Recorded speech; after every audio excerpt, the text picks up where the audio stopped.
en cuántos segundos, Andrés? Listo, cuando quieran. Bueno, 5, 4, 3, 2, 1. Muy buenas a todos y a todas. Muchas gracias por acompañarnos. La Cátedra de Estudios sobre Religiones de la Universidad de Costa Rica, Escuela de Filosofía, les da la más cordial bienvenida. El día de hoy con una conferencia a cargo del magíster Jorge Barrientos, quien amablemente aceptó acompañarnos desde luego y que ya ha sido colaborador usual en estas investigaciones y por supuesto en otras muchas lides de carácter académico. El profesor Jorge Barrientos, me permito hacer alguna recensión respecto de algunos atestados de él para que allá, tanto por medio de Zoom como por Facebook Live, tenga conocimiento de quién es quien nos acompaña de manera generosa el día de hoy. Es profesor asociado de Historia Contemporánea en la Universidad de Costa Rica.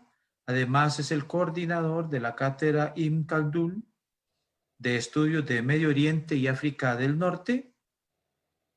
Es licenciado en Estudios Sociales, una maestría en Historia de Centroamérica.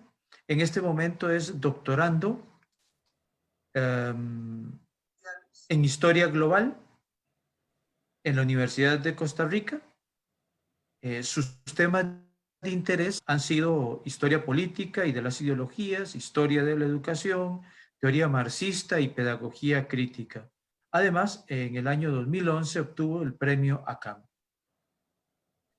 También ha sido galardonado por la Universidad de Costa Rica en 3 ocasiones como el mejor promedio en su área de estudio. Jorge, muchas gracias por acompañarnos. De verdad, nuevamente, estas pantallas son tuyas para que cuando gustes acompañarnos, como lo has hecho de manera generosa siempre, sigas haciéndolo. Y simplemente el título, que ya está mostrándose en la diapositiva que tiene el profesor Jorge Barrientos, que el día de hoy nos une, nos convoca a ustedes y a mí aquí, de esta manera, la Iglesia Católica y el anticomunismo en la Guerra Fría. Jorge, te escuchamos durante 40, 50 minutos y luego abrimos un periodo, como hemos hecho en otras ocasiones, de diálogo con el público, quienes a través del chat nos pueden hacer llegar sus preguntas para pasárselas al profesor Barrientos, quien generosamente nos va a responder. Te agradezco muchísimo. He de cerrar mi micrófono y te ponemos toda la atención, Jorge. Muchas gracias. Muy buenas noches a todos y todas y muchas gracias, Diego, por una vez más invitarme a presentar un poco de información y compartir un poco de conocimiento y de las investigaciones que estamos trabajando en la Universidad de Costa Rica. Por supuesto que es un gran gusto compartirles un poco de mi experiencia con respecto a estos trabajos sobre la historia del siglo XX en América Latina y específicamente más que todo centrado hacia el trabajo de el análisis de la Guerra Fría. En esta perspectiva, bueno, mi excusa para trabajar un poco sobre el tema del anticomunismo en la Guerra Fría es esta presentación que quise titular como el fundamentalismo religioso en América Latina. A partir de esta presentación, pues voy a ir lanzando, digamos, discusiones hacia unas y otras partes, ¿verdad?, de temáticas. Por un lado, la parte de lo que tiene que ver con la Iglesia Católica y el anticomunismo, enmarcado también en un anticomunismo regional, no solo costarricense, ¿verdad?, en el contexto de América Latina.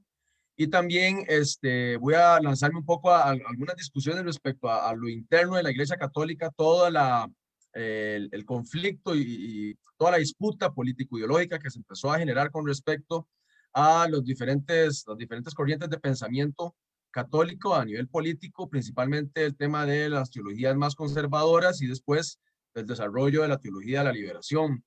De manera tal que un poquito voy a intentar, de manera muy ambiciosa, tratar de condensar las 3 investigaciones que he realizado de licenciatura, maestría y ahora doctorado en esta única discusión, ¿verdad? Entonces voy a tomar un poquito de cada una de estas, digamos, investigaciones que las tesis ya salieron, la licenciatura 2012, en la maestría en 2015, después salió el libro que corresponde a la tesis de maestría sobre el anticomunismo en Costa Rica el año pasado.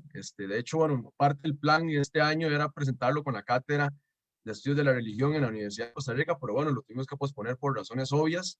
Y después en el doctorado estoy con el desarrollo de una investigación respecto a la década de los años 80 en América Central.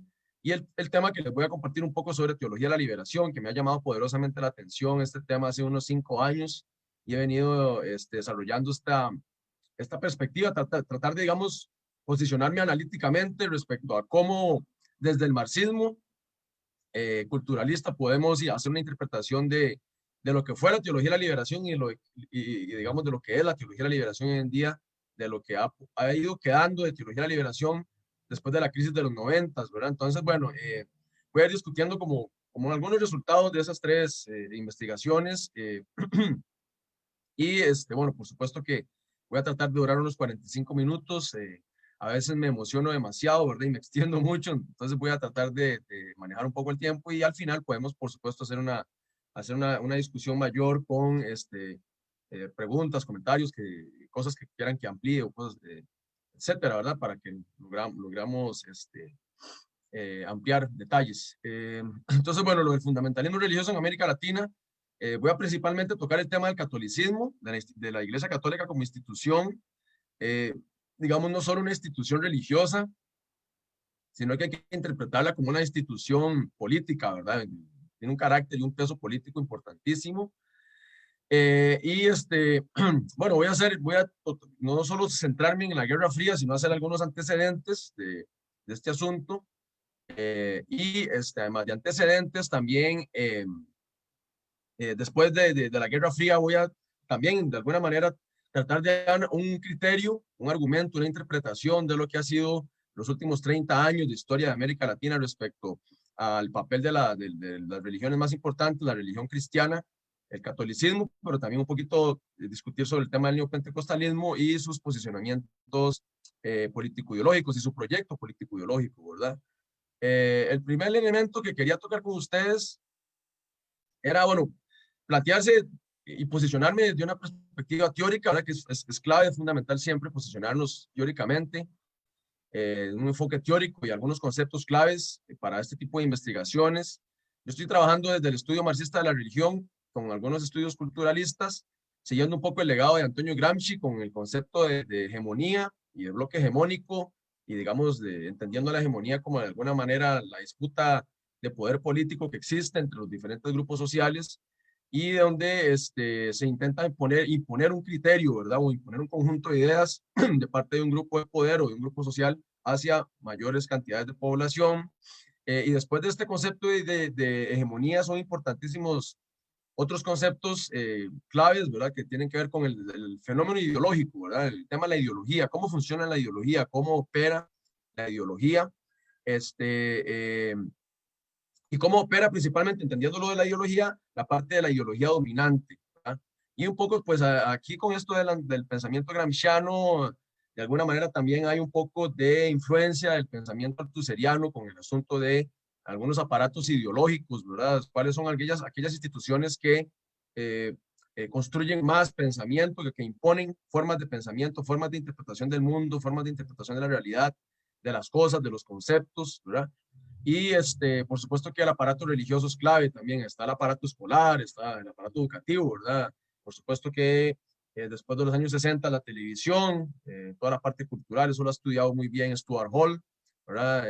De la Escuela Culturalista de los Estudios de Birmingham, con Raymond Williams también, y los aportes de E.P. Thompson y Richard Hogarth. Estos culturalistas se dieron la tarea de analizar el fenómeno religioso, el fenómeno educativo, el fenómeno de la prensa, de la televisión, los sindicatos, los grupos de poder político-económico, los discursos de los gobiernos y la manera en la que los gobiernos imponen también una forma de ver el mundo, de interpretar el mundo, etc.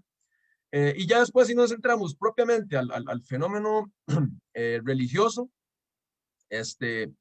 me he basado principalmente en los aportes de Ernst Bloch y de Michael Lowy, principalmente. De hecho, ahora estuve en Brasil en la pasantía doctoral y pude compartir con con Michael Lowy, que, bueno, me ha estado ayudando con esta cuestión de la tesis. Es uno de los grandes estudiosos del marxismo latinoamericano, pero también es un gran estudioso de la teología de la liberación, ¿verdad? Él le llama el cristianismo de la liberación o el cristianismo revolucionario, le llama Michael Lowy. Entonces, bueno, son algunos aportes importantes. Cuando hablamos el enfoque de Ernst Bloch y Michael Lowy a la hora de trabajar el fenómeno religioso, irremediablemente tenemos que hablar de Antonio Gramsci como la inspiración de estos dos autores, pero también principalmente Walter Benjamin, ¿verdad? Entonces es clave también entender un poco los aportes de Benjamin en el sentido, digamos, de la manera en la que Benjamin interpreta el papel de la religión en la historia, ¿verdad? El carácter mesiánico de la religión, el carácter político de la religión, y un poco, bueno, Walter Benjamin, de alguna manera, si bien es cierto, compartía muchísimo con el marxismo, podemos señalar que es un autor marxista, tenía todo un posicionamiento respecto al fenómeno religioso y también frente al fenómeno, digamos, o a la idea del progreso, ¿verdad? De alguna manera esto del mesianismo religioso con el judaísmo o el cristianismo se interpreta como que las figuras religiosas de alguna forma son aquellos que iluminan el espíritu y las mentes de las personas para que en los diferentes países del mundo haya un proyecto que haga que el sistema progrese o la sociedad progrese y avance, ¿verdad? El desarrollo de la civilización, etcétera. Pero finalmente pareciera que, bueno, Benjamin fue uno de los más disidentes en esa idea del progreso, ¿verdad? Y después con Michael Lowy un poco es interesante su interpretación respecto a la teología de la liberación, que los voy a ir comentando un poco, ¿verdad? Y respecto al cristianismo, y después voy a ir comentando algunos otros autores que han trabajado estos temas. Recordemos que en Costa Rica es muy importante la producción que se ha generado a partir del Departamento Ecuménico de Investigaciones con el DEI, ¿verdad?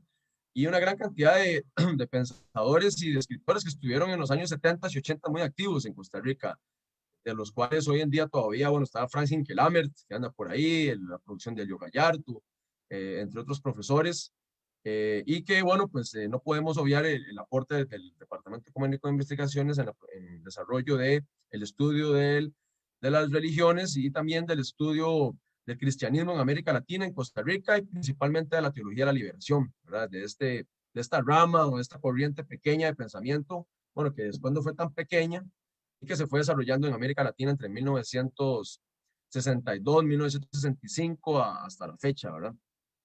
Bueno, voy a ir pasando un poco más.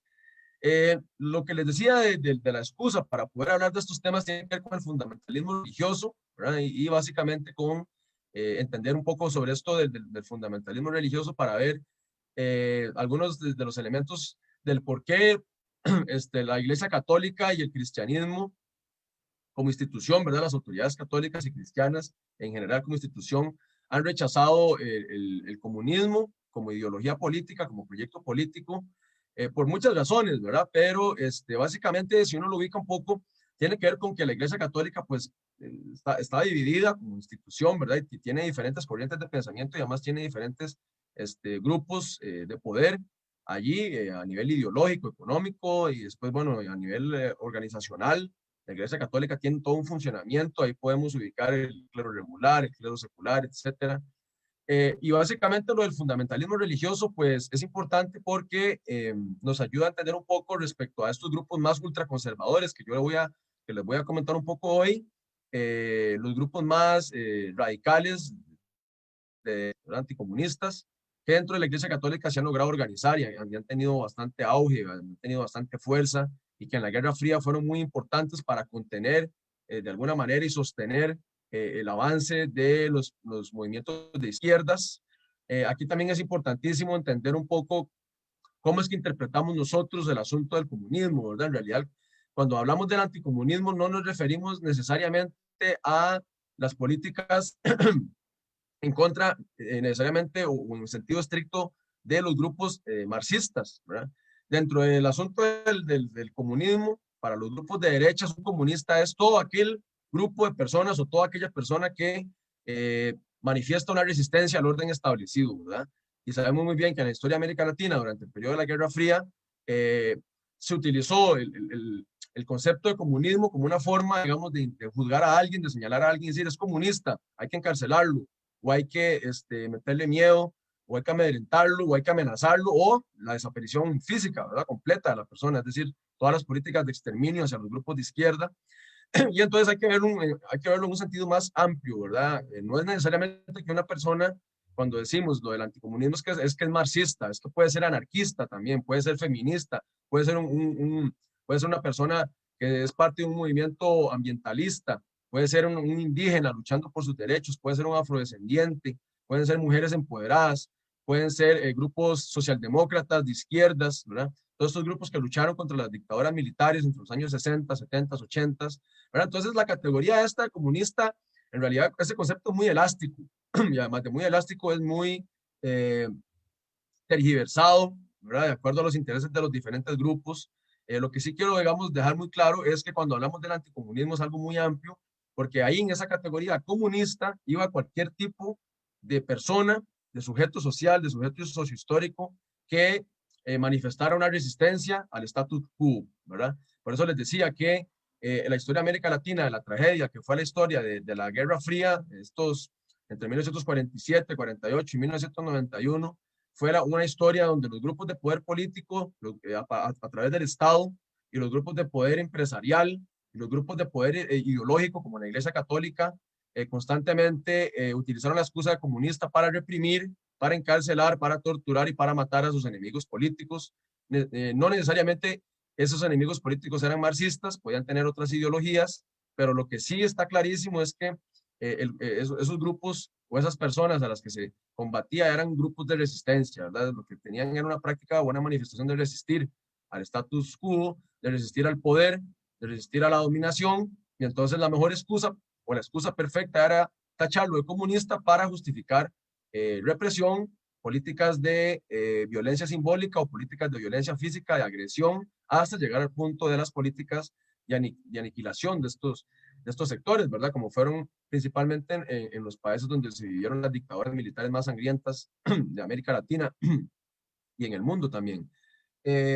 Y bueno, lo del fundamentalismo religioso dentro de esto, ¿verdad? Es esta parte, digamos, de mayor fanatismo ideológico, cultural, siempre justificado y basado en la excusa de la religión, ¿verdad? De una palabra celestial, de una palabra divina, que es en la que nos dice y la que nos señala el camino de lo que es correcto, lo bueno, lo bello, lo proveniente del bien y la verdad, ¿verdad? Y no estos grupos fundamentalistas no permiten cuestionamientos a sus dogmas y postulados religiosos, ¿verdad? El fundamentalismo religioso señala que la base de la fe debe sustentarse en los fundamentos religiosos tradicionales clásicos que provienen de los textos sagrados, y estos deben acatarse de manera estricta. Por supuesto que lo del comunismo es todo un conflicto y una disputa contra este proyecto porque los cristianos todos en general van a considerar al comunismo como el peor enemigo de la historia de la humanidad, del cristianismo, por su proyecto materialista dialéctico y su proyecto ateo, ¿verdad? En la prensa religiosa de los años 40, 50, 60, en el eco católico costarricense, por ejemplo, desde 1931 mismo, cuando se funda el Partido Comunista en Costa Rica, ya desde ahí el eco católico toma mucha fuerza. De hecho, es en 1931 cuando el eco católico se empieza ya a publicar de manera seguida, continua, ¿verdad? Y el eco católico va a tener un posicionamiento muy político en toda su producción, ¿verdad? Es decir, es prensa religiosa, pero la prensa es una prensa religiosa que habla de los conflictos políticos que se están viviendo y es profundamente anticomunista. Y este eco católico a lo largo de años 30, 40, 50 siempre va a plantea que el comunismo ha sido la peor amenaza que ha vivido la Iglesia Católica en 2000 años, ¿verdad?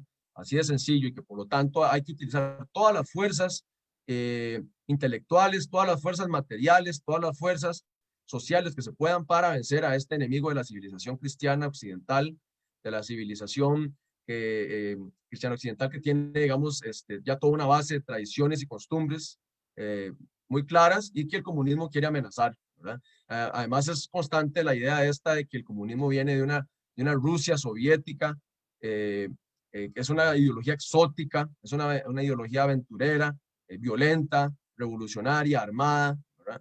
Atea, y se representa constantemente a la Unión Soviética como un país de personas muy frías, de personas muy agresivas, de personas violentas, de un país oscuro, ¿verdad? Como que viven en la esclavitud, etcétera. Y a partir de ahí entonces empezamos a ver toda esa lógica que después en la Guerra Fría toma mucha fuerza entre el bien y el mal, ¿verdad? Esta visión dicotómica del mundo. El occidente cristiano de América y el oeste europeo somos la civilización representante de las buenas costumbres y los buenos valores, de los buenos ideales. em, y en el otro lado, en el este, en la Europa del Este, con China, también con China comunista y con la Unión Soviética comunista, ahí, esos son los países del mal, ¿verdad? Y entonces, bueno, es una forma muy sencilla de manipular políticamente a la gente, ¿verdad? Eh, entonces, claro por supuesto que el anticomunismo tiene también mucho peso en la Iglesia Católica, sobre todo en los grupos más fundamentalistas a nivel religioso. Es por esto que rechazan cualquier otra religión que no sea la propia, es decir, la que no sea la cristiana, y desarrollan la negación del otro, del diferente. Justifican sus posiciones bajo la idea de la defensa de los valores, las tradiciones y las costumbres y reproducen una visión mesiánica del mundo, de la vida, de la historia y la sociedad, pero no solo una visión, no solo van a representar una visión mesiánica, sino van a representar una visión dicotómica del mundo, ¿verdad? Esto de los buenos, de los malos, de lo correcto, de lo incorrecto, incluso en términos morales, ¿verdad? El comunismo va a ser moralmente inaceptable también, es una ideología inmoral, ¿verdad? Por negar la existencia de Dios y negar la existencia de su Hijo, Jesús, etcétera. Entonces ya cuando ahorita vayamos avanzando, vamos a ver la gran disputa político-ideológica que se da con la teología de la liberación, justamente porque los sacerdotes más conservadores van a insistir en que la teología de la liberación no es más que la infiltración marxista y una serie de un grupo de locos que están en la Iglesia Católica y que están infiltrando al marxismo en la Iglesia Católica para destruir a la Iglesia Católica desde adentro, ¿verdad? No destruir a la Iglesia Católica desde afuera, con revoluciones políticas como la de la Unión Soviética, o después lo que fue la Guerra Civil Española en los años 30, que bueno, en este conflicto era muy claro que habían dos visiones de mundo respecto a cómo reordenar políticamente a España, y en el grupo de los sectores republicanos estaban grupos marxistas, trotskistas, anarquistas, y eran profundamente anticlericales estos grupos, porque la Iglesia Católica Española, por supuesto, funcionaba al servicio de las monarquías, de las fuerzas más conservadoras, más reaccionarias y más anticomunistas. Entonces, bueno, en aquella guerra civil de 1936 a 1939, la violencia política fue total, ¿verdad? Y fue una violencia política muy fuerte de ambos bandos, y a los religiosos se les persiguió muchísimo en el bando republicano, anarquista, comunista, trotskista, etcétera. Estos grupos ajusticiaron a los grupos religiosos porque estos grupos eran profundamente serviles a, a los movimientos más falangistas y fascistas de Europa por supuesto de España, ¿verdad? Entonces, cuando en los años 60 se desarrolla la teología de la liberación, los grupos más conservadores van a decir esto no es más que un movimiento político que quiere infiltrarse en la Iglesia Católica con sus pseudo sacerdotes y pseudo religiosos y teólogos, y destruir la iglesia desde adentro, no destruirla desde afuera, como había sucedido tal vez quizás en el planteamiento marxista revolucionario, ¿verdad? De hacer proyectos de revoluciones en los países, tomar el poder del Estado y empezar a secularizar la sociedad y empezar a hacer una división entre política y religión, entre iglesia y Estado, ¿verdad? Debilitar a la iglesia desde afuera. Los grupos más conservadores después van a más bien visualizar a la teología de la liberación como un movimiento que quiere destruir la iglesia desde adentro, ya que desde afuera se les ha hecho casi imposible, ¿verdad? Y bueno, entonces, también rechazan toda otra religión y utilizan la violencia simbólica y física para tocar a sus enemigos. Su visión del mundo es dicotómica entre el bien y el mal, como ya hablaba, y sacralizan el ritual religioso y rinden un culto al líder religioso, ¿verdad? La ceremonia religiosa debe ser totalmente respetada, así como la palabra del líder. En el caso de la Iglesia Católica, bueno, pues por supuesto que las autoridades, las autoridades religiosas, perdón, son claves, ¿verdad? Desde el Papa, desde la figura del Papa, la representación del Papa, hasta los cardenales, los sacerdotes, etcétera, toda esa organización de figuras de autoridad importantísimas, ¿verdad? Hablaba un poco del contexto de los años 30, en medio de la Guerra Civil Española, y después lo que fue toda la administración en los años 40 de Pío XII, el Papa Pío XII, quien fue profundamente conservador, fue profundamente anticomunista, e incluso para muchos su figura respecto, o su posición respecto al fascismo y al nazismo europeo fue muy displicente, ¿verdad? Muy permisiva, y hoy en día muchos estudios han considerado a Pío XII como un cómplice de alguna manera de el desarrollo del proyecto fascista o nazifascista europeo, porque, bueno, pues por supuesto que a la hora de tomar una decisión, para ellos era mejor aliarse a los fascistas que aliarse al comunismo, ¿verdad? El fascismo se veía como un vehículo para aniquilar este movimiento que venía creciendo fuertísimo desde la Revolución Rusa de 1917 en Europa y después en el mundo, con la Revolución Mexicana de 1910 en América Latina, venía creciendo por todas partes el proyecto comunista, y la Iglesia Católica, los grupos religiosos y las burguesías tenían realmente mucho miedo y mucho pavor a este proyecto. Recordemos que desde 1918 se empiezan a fundar partidos comunistas por toda América Latina. El Partido Comunista en Chile, el Partido Comunista en México, 1919, el Partido Comunista argentino, 1919-1920, después el Partido Comunista en Guatemala, el Partido Comunista en Colombia, en Costa Rica en 1931. En los años 20 casi que todos los países de América Latina van a haber fundado y formado y desarrollado su propio partido comunista, y también pues los sindicatos, ¿verdad? Que se van a convertir en una herramienta importantísima de lucha política. Sindicatos que reivindican el marxismo y que reivindican la lucha de clases. Y a eso también la Iglesia Católica le tiene pavor, ¿verdad? Para ellos la lucha de clases, el tema de la lucha de clases es una aberración política, ¿verdad? Esto es una aberración ideológica, porque ellos creen que todos los seres humanos somos iguales, todos somos hijos de Dios, y que la lucha de clases y que el marxismo como tal lo que vino fue a sembrar odios y a sembrar cizaña y rivalidad y confrontación entre los seres humanos, ¿verdad? Por supuesto que entonces la Iglesia Católica y el cristianismo tienen que rechazar la teoría de la lucha de clases. Lo interesante es que veremos luego que a partir de los años 60 los teólogos de la liberación van a adoptar y van a reinterpretar mucho desde el marxismo, y van a más bien, algunos de estos sacerdotes y religiosos, estudiosos, van a reivindicar la lucha de clases y van a decir, sí, sí, sí existe la lucha de clases, y sí existe confrontación social, y sí existe conflicto. Lamentablemente es una gran mentira y es una gran farsa que todos somos iguales, que todos somos personas que tienen un mismo régimen de igualdad ante Dios y todo esto, y más bien lo que vemos es puro conflicto social que tiene que resolverse, ¿verdad? Entonces va como por ahí un poco el asunto. Voy a continuar avanzando.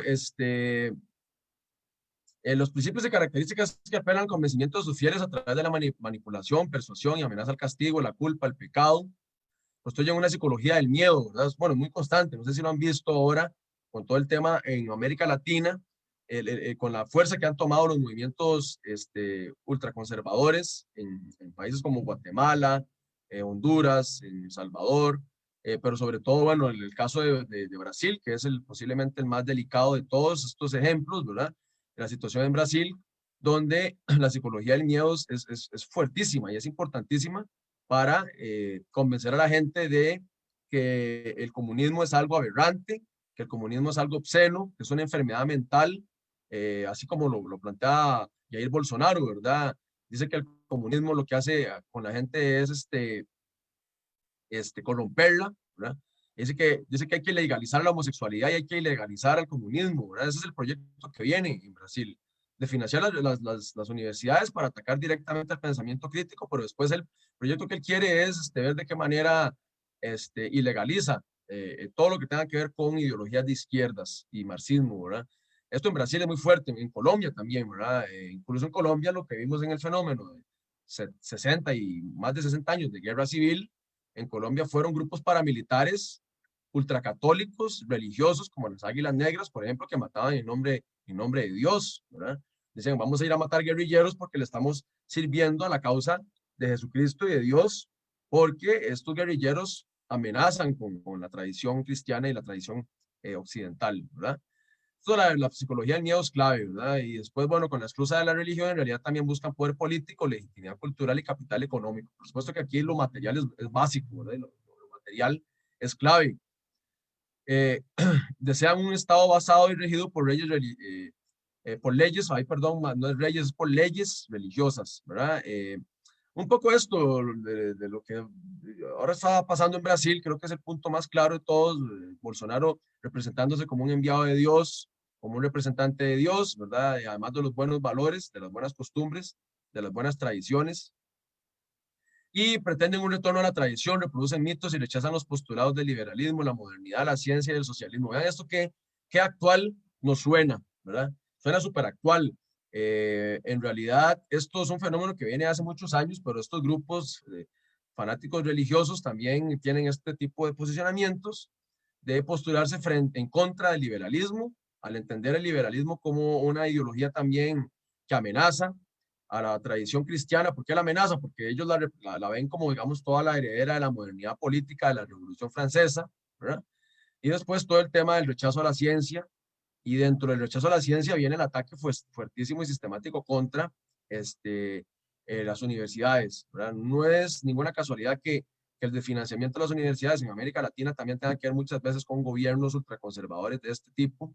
Los casos más fuertes, como ya he citado, es el asunto de lo que sucedió en Brasil con la llegada de Bolsonaro, pero también el golpe de Estado en Bolivia hace un año exacto, justamente, bueno, yo estaba en Sudamérica cuando se dio el golpe de Estado en Bolivia, y ver a las figuras políticas, estas golpistas, los militares y esta señora Áñez, ¿verdad? Que llegó a ser presidenta interina, con la Biblia, entrando al Congreso y diciendo, aquí ya echamos a los indios y echamos a los comunistas y echamos a los ateos, ¿verdad? Porque para ellos eso es lo que representa el movimiento al socialismo. Evo Morales representa la perdición, representa la obscenidad, la perversión total de lo que es un grupo de un movimiento comunista, y además un movimiento comunista indigenista, ¿verdad?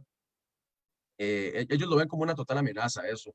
Y ni qué decir en Guatemala también, ¿verdad? Y si nos vamos a Europa a Europa del Este, ¿verdad? El movimiento neofascista también, algunos de estos movimientos con contenido religioso, otros movimientos de extrema derecha, no necesariamente con contenido religioso, han venido lanzando una campaña anticomunista fuertísima en los últimos años, y de hecho recientemente en algunos países, ya en Hungría, Austria, en Polonia, han venido proyectos de ilegalización de todo lo que tenga que ver con la ideología comunista, de legalizar al Partido Comunista o partidos de izquierda y empezar a perseguir todo lo que tenga que ver con literatura izquierdista, ¿verdad? Entonces, bueno, no es un fenómeno solo latinoamericano, sino que es europeo, y ni qué decir, ¿verdad? Si tocamos el tema de lo que sería todo el movimiento de extrema derecha estadounidense, ¿verdad? A donde ahí ubicamos, bueno, los movimientos trumpistas, el Tea Party, por ejemplo, los Proud Boys, el Ku Klux Klan, los partidos neonazis que hay en Estados Unidos. Hay más de 750 agrupaciones de extrema derecha en Estados Unidos, de células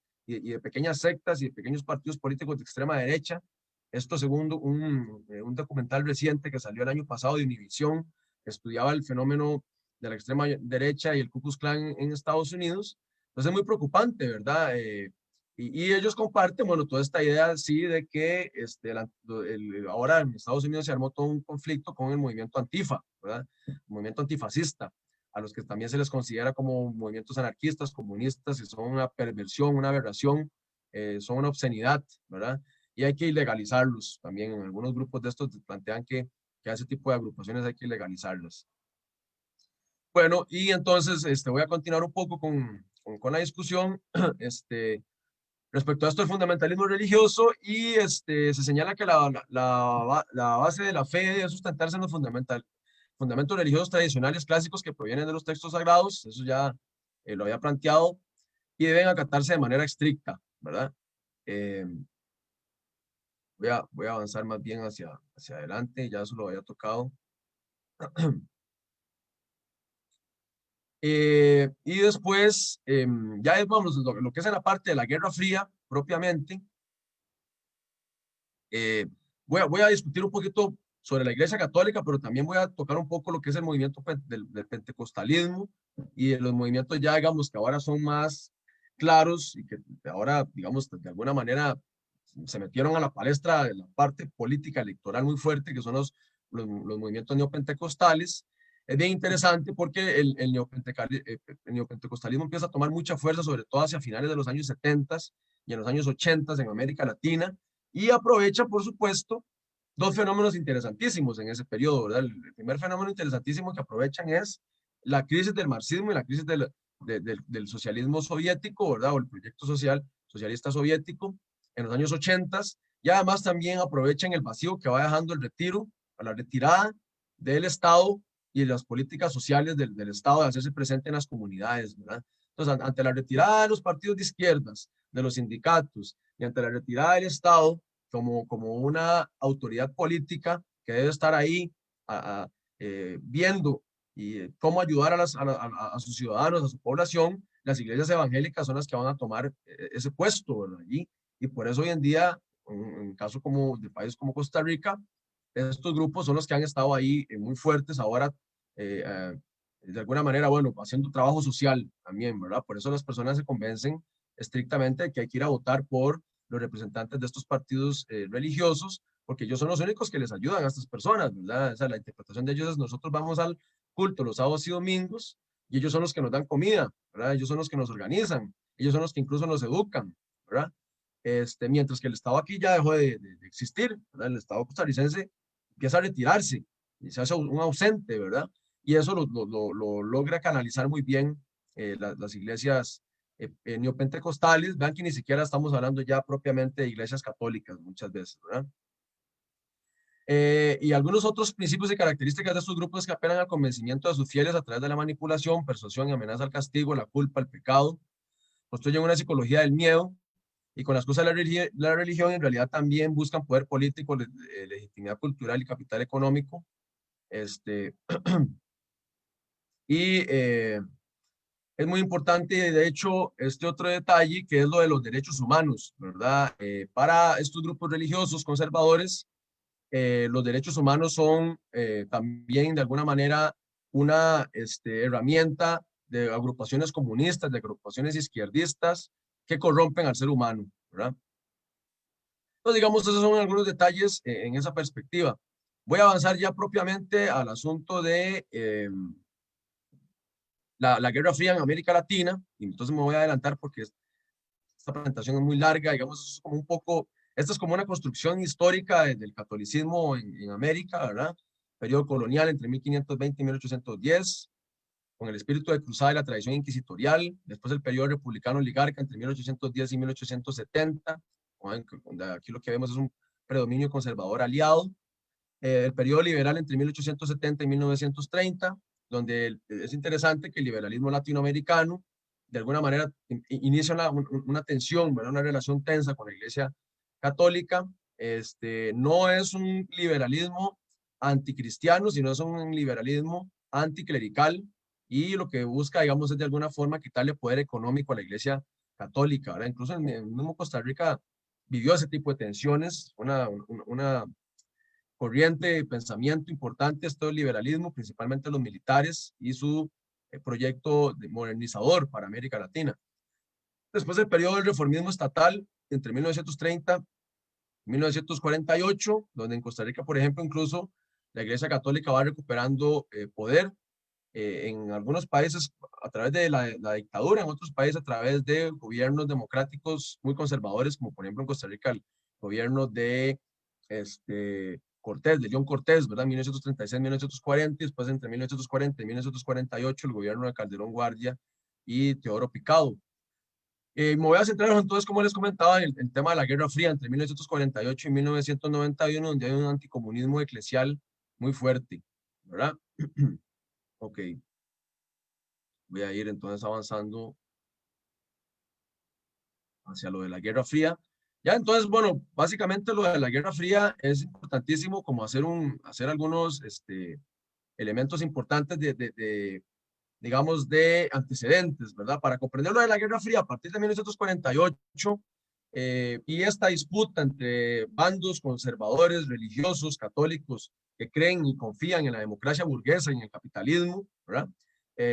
Y después, por otra parte, digamos, un proyecto revolucionario que cree en el marxismo, en la construcción del socialismo alternativo, ¿verdad? Para poder comprender bien esta disputa político-ideológica de la Guerra Fría, irremediablemente tenemos que irnos a los años 20 con el impacto de la Revolución Rusa en 1917, ¿verdad? Y en ese sentido, Por eso, bueno, voy a tocar algunos detalles aquí. En los años 20 ya va a existir una disputa fuerte en diferentes países de Europa y persecuciones religiosas también de parte de los movimientos marxistas revolucionarios y de los partidos comunistas organizados que ven a la Iglesia Católica como el bastión y el sostén y la mano derecha de las burguesías, ¿verdad? De toda la tradición, incluso de las élites económicas, muchas burguesías que son liberales o otras burguesías que son más herederas de la idea de la monarquía, ¿verdad? De la tradición monárquica, como va a suceder como por ejemplo en España, ¿verdad? Y entonces, bueno, es interesante que justamente en medio de esas disputas políticas se funda el Opus Dei en 1928, ¿verdad? Que va a ser un grupo muy importante a nivel político. Luego de la crisis económica de 1929, el Opus Dei va a tomar mucha fuerza como una agrupación religiosa anticomunista muy fuerte, ¿verdad? Y por ejemplo, en 1941 se fundan los Legionarios de Cristo, también otra agrupación que va a tener un carácter político importantísimo, ¿verdad? De hecho, aquí está José María Escrivá de Balaguer, el fundador del Opus Dei en 1928. Esta agrupación va a tener un peso político, ideológico en la formación de los nuevos ciudadanos, de la gente joven, ¿verdad? Agrupaciones hacían grupos de estudio, ¿verdad? Muy importantes.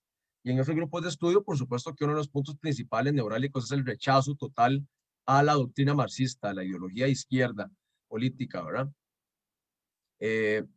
Maciel, fundador de los Legionarios de Cristo en 1941, también es clave, es importantísimo. Después, bueno, tuvo una relación muy cercana y tuvo una muy buena relación con Juan Pablo II también. Y es interesante que, de hecho, en estas agrupaciones no solo eran profundamente anticomunistas, sino que también eran profundamente conservadoras con el tema, por ejemplo, de todo lo que hoy en día consideramos la etapa o la generación de los últimos derechos humanos, estos de quinta generación, que algunos han planteado así como Elio Gallardo, la quinta generación de derechos humanos, que es todo lo que tiene que ver con las libertades individuales de las personas a decidir sobre su propio cuerpo, ¿verdad? La autodeterminación sobre los cuerpos. Entonces, dentro de esta discusión, bueno, pues eran grupos muy conservadores respecto al tema de los derechos de las mujeres eh, con su cuerpo, o por ejemplo el tema de la homosexualidad, ¿verdad? Lo más interesante de todo esto es que después, bueno, figuras como la que citaba anteriormente, Marcel Maciel fue después acusado de tener relaciones con jóvenes y con niños de la iglesia donde trabajaba, etcétera, ¿verdad? Donde operaba este tipo de movimiento. Entonces, bueno, fueron cosas muy polémicas que después empezaron a salir a la luz en los años 80 y 90. A partir de 1948, la Iglesia Católica toma mucha fuerza en su cruzada anticomunista y se desarrollan los consejos episcopales latinoamericanos, el de Río de Janeiro en 1955, el de Medellín en 1968 y el de Puebla en 1979. Cada uno de estos consejos episcopales latinoamericanos va a ser un espacio de discusión política y un espacio de debate y de mucha disputa ideológica, ¿verdad? Eso es clarísimo. De hecho, bueno, para los que estudiamos el tema de la teología de la liberación, siempre será muy recordado que Medellín, en 1968, se considera como uno de los puntos neurálgicos del inicio de la teología de la liberación, a partir de las discusiones que se dan donde los sacerdotes plantean que la Iglesia Católica tiene que optar por ser la voz de los pobres, de los marginados, de los oprimidos, de los excluidos, ¿verdad? Y en 1968 participan muchos de los que después serán grandes pensadores de la teología de la liberación, principalmente Helder Cámara, que se considera como el iniciador de la teología de la liberación en Recife, en Brasil, Gustavo Gutiérrez desde Perú, ¿verdad? Y después ni qué decir todo el aporte y todo el desarrollo de teología de la liberación que llevó a cabo Camilo Torres desde su formación como sacerdote, pero como sociólogo, ¿verdad? O Fals Borda, Orlando Fals Borda, que fundaron la Facultad de Sociología, eh, de Ciencias Sociales y le dieron mucha fuerza a la parte de Sociología.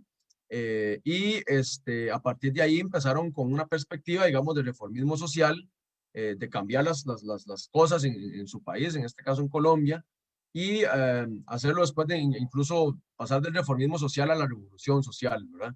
Y bueno, lo de Camilo Torres es una historia interesantísima después y muy trágica, ¿verdad? Porque Camilo Torres muere en su primer combate en medio del movimiento guerrillero que funda, que es el Ejército de Liberación Nacional, Es bien interesante que incluso, de hecho, el Ejército de Liberación Nacional en Colombia en los años 70 empieza a recibir mucha llegada de sacerdotes del norte de España, ¿verdad?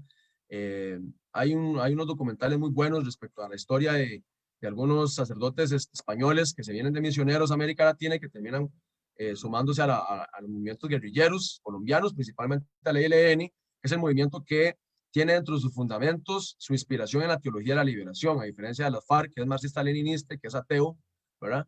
El ELN más bien se plantea como un movimiento de cristianismo por la revolución social, ¿verdad? Y ahí, bueno, el padre, el famoso padre Pérez fue líder del ELN durante más de 20 años, ¿verdad? Falleció en 1998 y y le decían así el padre Pérez, ¿verdad? Entonces, bueno, lo de Medellín 1968 es un punto de cambio, un punto de inflexión en la historia de América Latina, en el estudio del cristianismo, por la radicalización política que empiezan a tener algunos sectores de la Iglesia Católica, incluso sumándose a las filas de movimientos guerrilleros, donde fue muy fuerte principalmente la manera en la que se sumaron muchos grupos de sacerdotes y de religiosos, de monjas incluso, ¿verdad? De activistas religiosos y esos seminaristas, estudiosos de la religión, se sumaron a grupos guerrilleros, principalmente en Nicaragua, donde la teología de la liberación fue importante, con la figura de los hermanos Cardenal, ¿verdad? Principalmente el caso de Ernesto Cardenal fue clave. En El Salvador, ni qué decir, de hecho, se están cumpliendo hoy los 31 años de la masacre, el asesinato de Martín Baró, y el padre Montes, y después, bueno, de varios de estos jesuitas, principalmente Fernando de la Curía, ¿verdad? Quizás los dos más famosos eran ellos, la Curía y Martín Baró, escritores, pensadores muy importantes, de mucho peso, que fueron asesinados por el ejército salvadoreño, acusados de ser infiltrados comunistas dentro de la iglesia y dentro de la Universidad de Centroamérica, ¿verdad? En San Salvador. Entonces fue una cosa terrible eso, en 1989.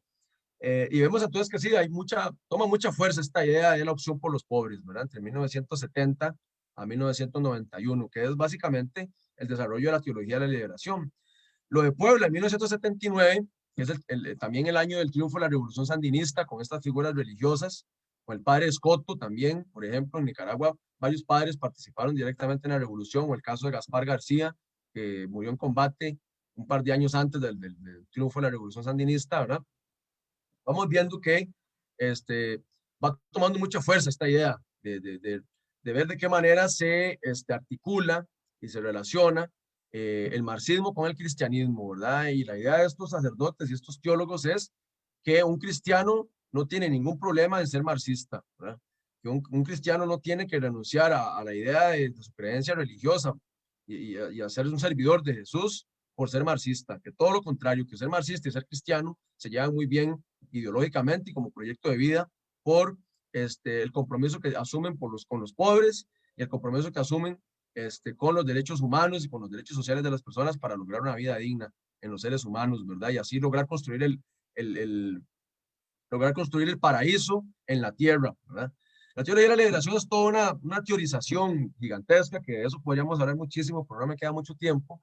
Pero el proyecto principal de la teología de la liberación es esta idea de que no hay que esperar a morir para irnos al paraíso en el cielo, ¿verdad? Sino que el paraíso los seres humanos lo tenemos que construir aquí en la tierra. Y tenemos que construir aquí un lugar donde todos vivamos dignamente, donde haya un principio básico de solidaridad humana, de compasión humana, de construir una sociedad más hospitalaria, ¿verdad? Y bueno, pues esto va a tener mucho eco y mucha fuerza al interno de la Iglesia Católica, de algunos sectores, y a las personas se les va a convencer de que el cristianismo también es revolucionario, porque lo que pretende es construir un mejor mundo, un mundo más solidario, más igualitario, más justo. El principio de justicia social es el primero de los principios que tiene que tener un cristiano, de justicia social.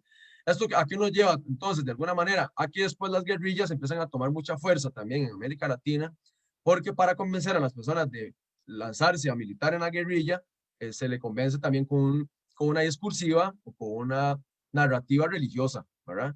Ese caso es fundamental en El Salvador y es fundamental en Guatemala, en Nicaragua, en Colombia, donde incluso es muy, bueno, y en Brasil, clarísimo, donde es clave, digamos, todo el elemento y todo el asunto de la formación de comunidades eclesiales de base, ¿verdad?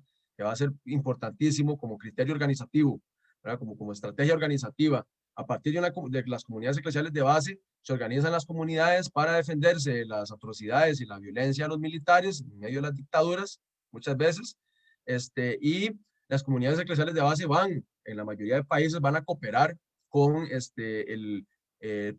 movimientos guerrilleros, ¿verdad? Van a ser mediadores, van a auxiliar a las guerrillas, les van a ayudar.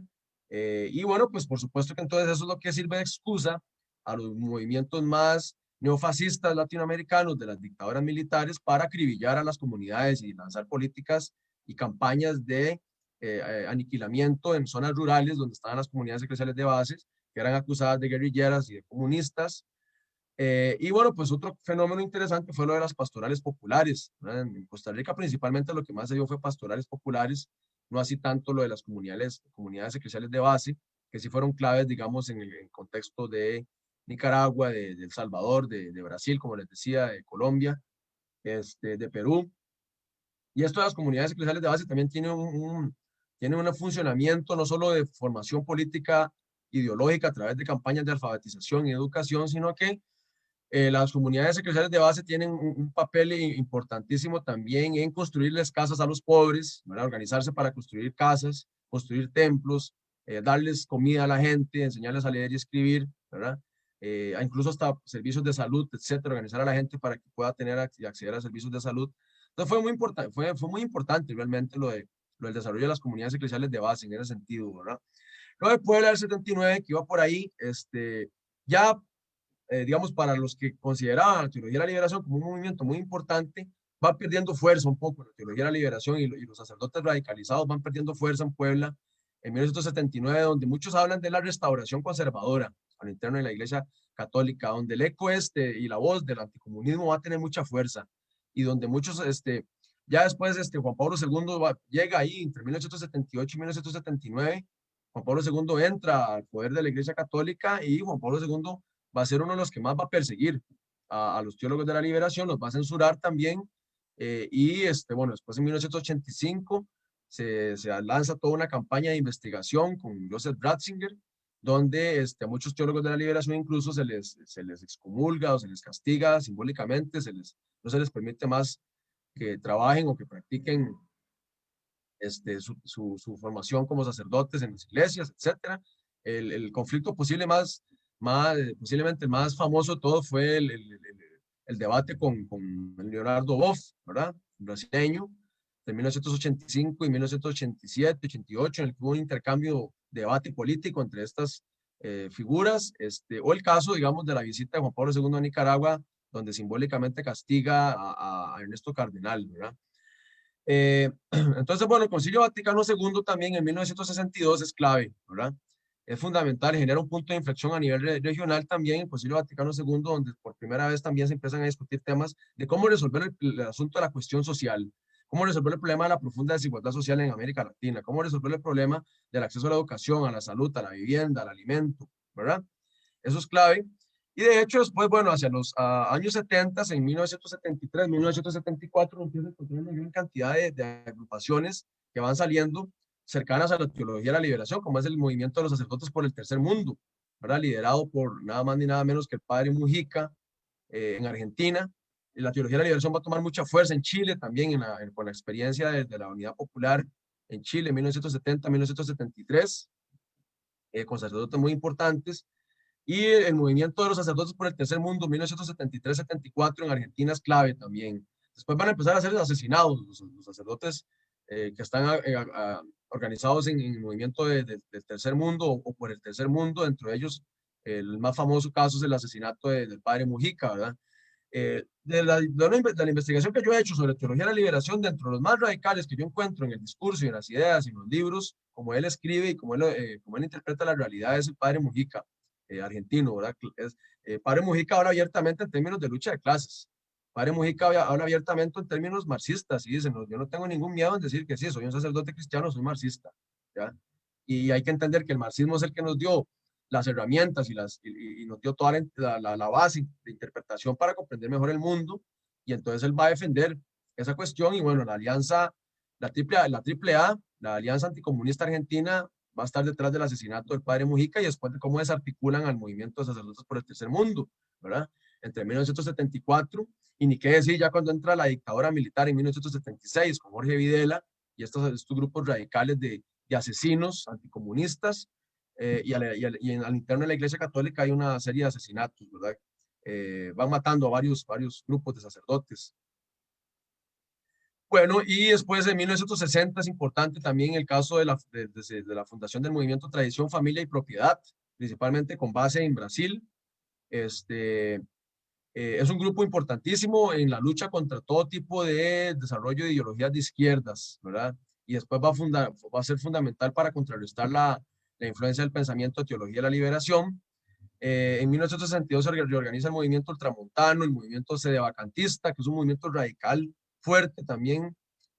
Incluso considera al Vaticano, después del 62, con el Concilio Vaticano II, considera al Vaticano como un movimiento marxista también, y dicen que salirse de esa estructura del Vaticano porque el Papa Juan XXIII ya cayó en las garras del comunismo satánico, ¿verdad? Diabólico, prácticamente así lo llaman, ¿verdad? Y tenemos que salirnos de este tipo de organización porque el Vaticano ya se corrompió por el marxismo. El movimiento de los carismáticos, en 1970 también se funda la fraternidad sacerdotal San Pío X. Vamos a ver, que se me volvió esto. Un momentito.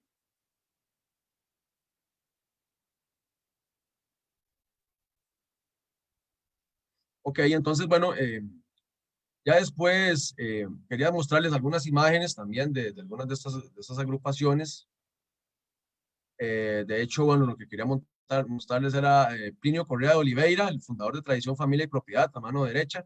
Y vean ustedes que es bien interesante, bueno, posiblemente Luis Diego sabe mucho más que yo de este tipo de agrupaciones, ¿verdad? Pero el movimiento de Tradición, Familia y Propiedad y también está en Costa Rica, se fundó en Costa Rica también, un grupo de estos.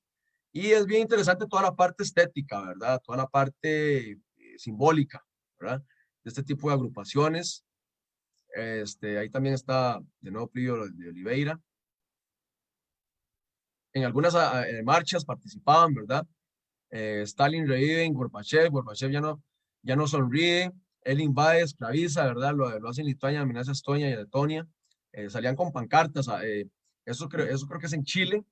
Entonces, por toda América Latina, la Tradición, Familia y Propiedad salía siempre en manifestaciones o en marchas anticomunistas, ¿verdad? O conservadoras, religiosas, con narrativas o con lemas de lucha contra la perversión marxista o marxistoide o comunista, ¿verdad?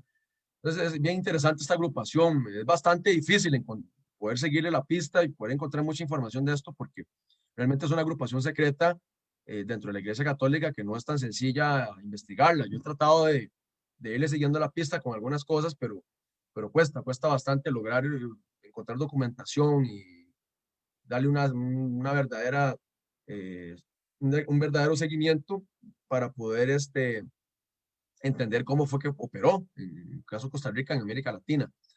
Sí han habido investigaciones ya que han trabajado el tema de investigar a tradición, familia y propiedad, pero bueno, tiene toda esta simbología, incluso hay un poco como tratando de emular un poco el asunto de las cruzadas, ¿verdad? Y toda esta cuestión. Y bueno, ya para ir cerrando, me acabó el tiempo, ¿verdad? Podríamos después de tal vez quizás profundizar un poquito más en la década de los 80, que me interesa mucho, eh, que es muy importante en América Central, principalmente por el tema de la revolución sandinista, ¿verdad? Y la fuerza que toma la teología de la liberación centroamericana. Y bueno, el Departamento Económico de Investigaciones en los años 80 fue muy productivo también. Pero bueno, básicamente después de la Guerra Fría viene este último periodo que también quisiera comentar un poquito respecto a lo que ha pasado en estos últimos 30 años y digamos de alguna forma la alianza entre agrupaciones neofascistas, agrupaciones de extremas derechas, con el proyecto neoliberal, ¿verdad? Y también con el proyecto fundamentalista religioso, tanto en su versión cristiana, evangélica, neopentecostal, como en su versión católica, ¿verdad? Entonces es bien interesante como uno va viendo ahora este nuevo tipo de alianzas, ¿verdad? En en Brasil los católicos y los neopentecostales a nivel electoral se aliaron para montar a Bolsonaro en el poder, ¿verdad? También ahí podemos ubicar a un grupo más, que son los militares, ¿verdad? Y es un poco como también la discusión que hay respecto a lo que sucedió en Colombia, donde el uribismo y ahora el presidente Duque también tienen todo el apoyo tanto de los católicos más conservadores como de los neopentecostales. E incluso, bueno, siguen operando algunas agrupaciones en zonas rurales, como las Águilas Negras, que les comentaba más temprano, ¿verdad? Digamos, salen en sus manifestaciones violentas, con ametralladoras y con imágenes de Jesús o con imágenes de la Virgen, ¿verdad? Entonces, uno encuentra incluso hasta esas manifestaciones de agrupaciones eh, paramilitares, también con una discursiva religiosa, ¿verdad? En América Latina. Ya les voy a mostrar incluso ahorita unas agrupaciones que hay ahora muy fuertes en Argentina y en Brasil, los gladiadores del altar, que son grupos también que, bueno, justifican su organización y justifican su entrenamiento militar como una forma, digamos, de decir que ellos van a ser los que defiendan a la iglesia y defiendan la palabra de Dios y de Cristo frente a la amenaza comunista, ¿verdad? Para ellos todo tipo de estos proyectos de lo que llamamos la nueva izquierda latinoamericana, ¿verdad? Como lo puede ser el kirchnerismo en Argentina o el Partido de los Trabajadores en Brasil, o bueno, el caso ni qué decir, del MAS en Bolivia, ¿verdad? Para ellos, esos grupos son totalmente extrema izquierda, ¿verdad? Para ellos son el comunismo, puramente, ¿verdad? Yo no sé qué comunismo se le puede ver al kirchnerismo en Argentina. Bueno, ahorita gobierna José Fernández. Este señor, presidente Fernández, es un peronista, socialdemócrata, digamos, que tiene un proyecto, sí, tal vez quizás no neoliberal o alternativo al liberalismo, ¿verdad? Que nunca terminan de romper con el PT brasileño, que nunca rompió por completo con el neoliberalismo como proyecto de país. Pero para estos grupos de extremas derechas, estos grupos fundamentalistas religiosos, neopentecostales, para los militares, ¿verdad? Para estos católicos neointegristas, ya esos proyectos socialdemócratas, centroizquierda, o por ejemplo el Frente Amplio Uruguayo, ya para ellos eso es un movimiento radical, ¿verdad? Ateo, incluso, bueno, constantemente está este tema de meterle miedo a la gente con esto de la guerra psicológica, la cuestión de la psicología social, ¿verdad? De hablar de estos grupos como movimientos diabólicos, incluso, ¿verdad? Cuando llegamos a las discursivas o narrativas más, quizás más radicales. Esos son los que les comentaba, los gladiadores del altar en Brasil en 2016, ¿verdad? Y bueno, pues ahora tomaron muchísima más fuerza que en 2016. En 2016 fue el golpe de Estado contra Dilma Rousseff y empezaron a tomar fuerza, pero ni qué decir ahora con el empoderamiento que han logrado tener con Jair Bolsonaro. Y recuerden que la teología de la prosperidad es un grupo y un movimiento muy, muy fuerte también, ¿verdad? En el caso de estas iglesias también neopentecostales, la teología de la prosperidad que toma mucha fuerza hacia los años 90, aprovechándose de la crisis del marxismo y la crisis de los grupos de izquierdas, ¿verdad? Que en los años 90 entran en una total, digamos, un total derrotismo. Entonces, a partir de esta década de los 90, estos grupos toman mucha fuerza. La teología de la liberación realmente entra en una crisis severa, desde mi perspectiva, ¿verdad? Desde mi punto de vista. Lo podemos ver incluso con el DEI, ¿verdad? Que le ha costado mucho sostenerse y salir adelante. Y mi perspectiva es que, bueno, sí, por supuesto que la crisis del marxismo como paradigma de estudio, ¿verdad? En las ciencias sociales, en los años 90 fue muy fuerte y de ahí que también se debilitó muchísimo la teología de la liberación. Recordemos que ahí se dan las transiciones de las dictaduras de los años 80 hacia las democracias electorales en la región latinoamericana. Recordemos que esa década de los 90 también es el momento donde las guerrillas deben entregar las armas y deben rendirse, ¿verdad? Como en El Salvador, que entran en un proceso de negociación y las guerrillas pasan a ser partidos políticos. Y entonces ahí también se debilita un poco la estructura de las comunidades eclesiales de base, la estructura de las pastorales populares, el papel que tenían los sacerdotes radicalizados, ¿verdad? Ya entramos en una nueva forma de disputa política a partir de los 90, que, va a basarse principalmente en la cuestión electoral, ¿verdad? La cuestión política partidaria, electoral, y así va a ser, digamos, como la tónica en toda América Latina, ¿verdad? Entonces, bueno, esos son detalles interesantes ahí bueno, como la teología de la liberación, sí, ha ido viendo debilitada y han entrado estos grupos de teología de la prosperidad que son profundamente individualistas, que es el tema del mérito individual, ¿verdad? Es el tema de que si yo tengo, si yo tengo mucho dinero es porque Dios me bendice, porque yo me lo merezco, por mi esfuerzo individual, ¿verdad? Es totalmente, digamos,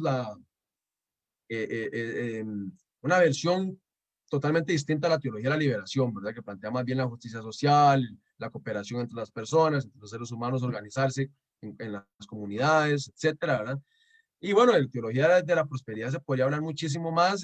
Las iglesias en Brasil, ahora estuve por allá, las iglesias neopentecostales o en el Templo de Salomón, por ejemplo, en São Paulo, es una cosa impresionante, con las torres llenas de oro, ¿verdad? Forradas en oro.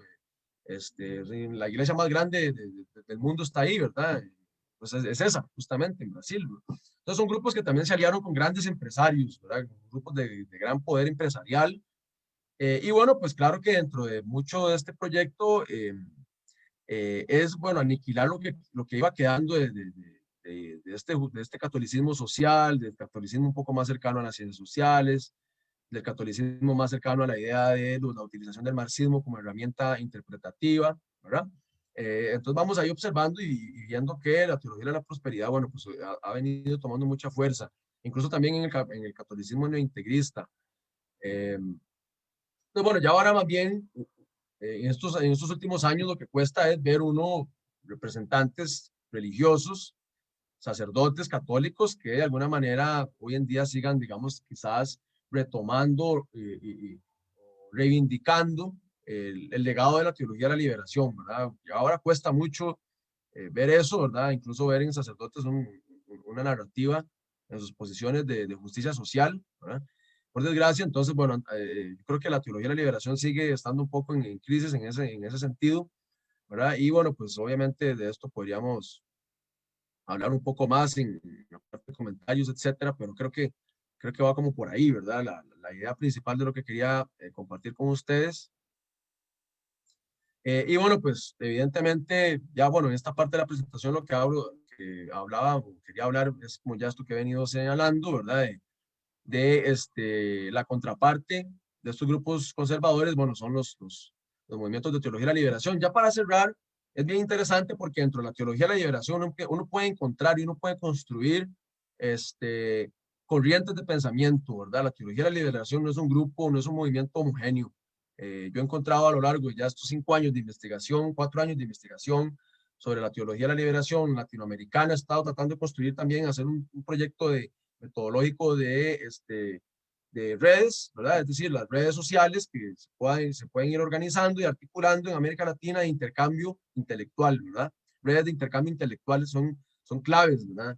Es decir, y mucho de esta investigación que estoy en curso, ¿verdad? Donde estoy dando apenas algunas interpretaciones y resultados preliminares, también tienen que ver con respecto a preguntarnos cómo fue que se dio el recibimiento o la recepción del pensamiento de los teólogos de la liberación más radicalizados en Costa Rica, ¿verdad?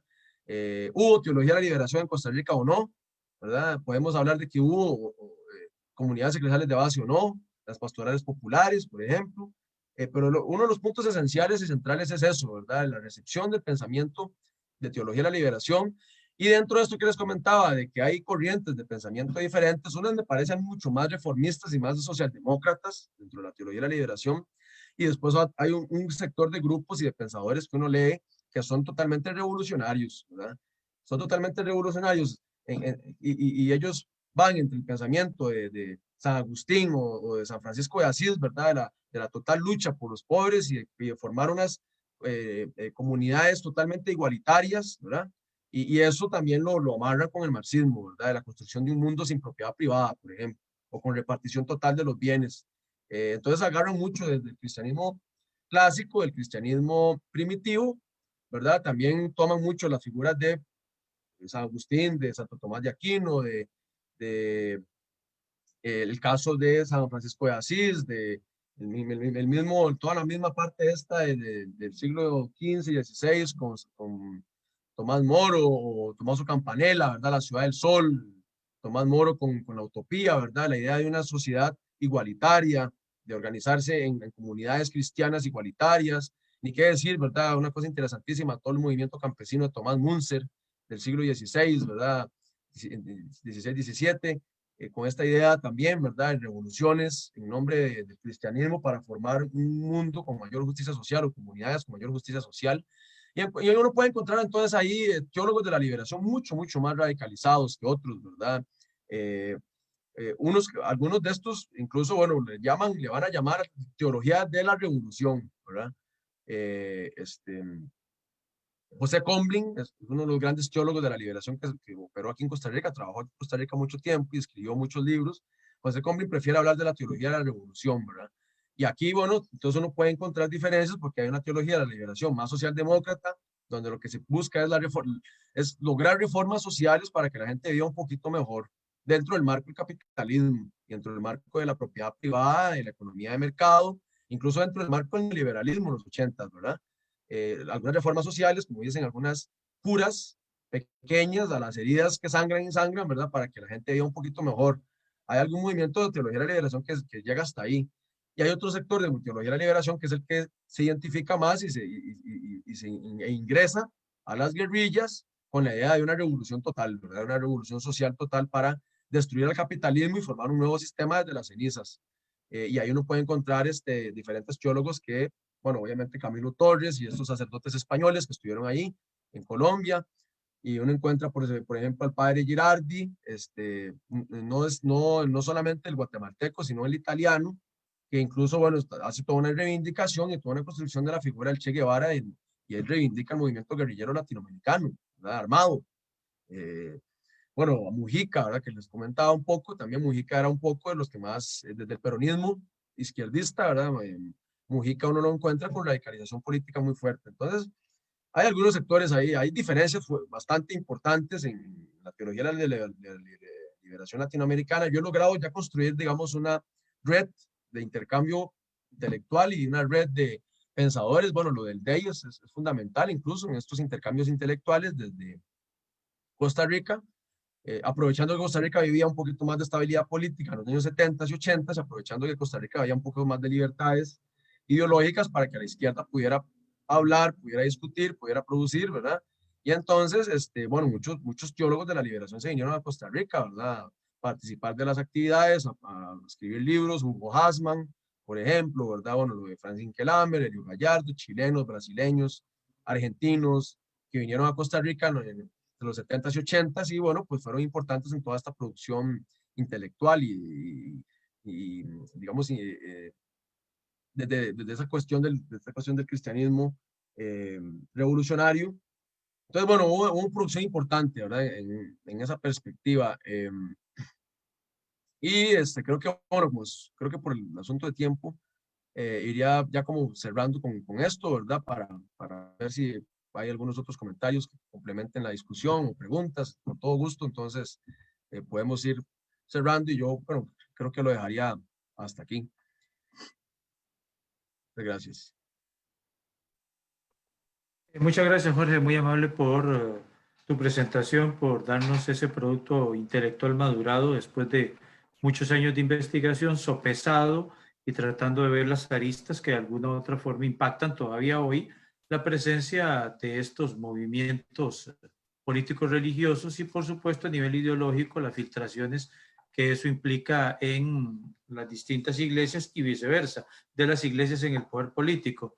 Mientras nos llegan algunas de las preguntas que tiene el público, Jorge, a mí me gustaría hacerte una consulta justamente a propósito de lo que estaba señalando hace un rato, de la muerte hace 31 años de los 7 jesuitas, la ama de llaves y también la hija de ella en El Salvador, Claro. masacrados, ¿verdad? Masacrados por el escuadrón, digámoslo así, el escuadrón Aztecatl, que finalmente los tomó por sorpresa después de muchas amenazas de parte de la extrema derecha, cuando nos damos cuenta que eso que sucedió es efectivamente un marxismo utilizado de parte de los jesuitas de la UCA, hombres sumamente formados, hombres muy cultos, que no pensaban en la versión extrema de la interpretación a la que te has referido, del marxismo por sí, sino como una mejora de la realidad social y política de las personas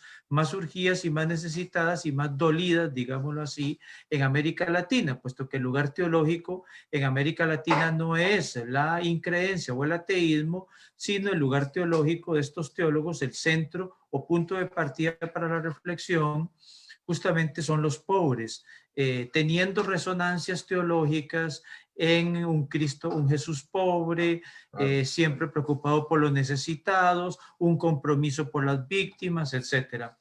Entonces, cuando pienso en Ignacio Ellacuría, por ejemplo, que decías que se ha producido mucho en torno al pensamiento de la teología de la liberación como una reacción ante la injusticia política y social en América Latina y cómo la extrema derecha busca reprimir de una manera radical este tipo de movimientos porque ideologizan el hecho de luchar por los necesitados pensando que de alguna u otra forma la propiedad privada es un plus por sí mismo y la idea de compartir más bien debe entenderse como una forma de, lo decías con la teología de la prosperidad, yo todo lo que tengo lo tengo porque Dios me lo regala y punto, se acabó. Socialmente no tengo un compromiso.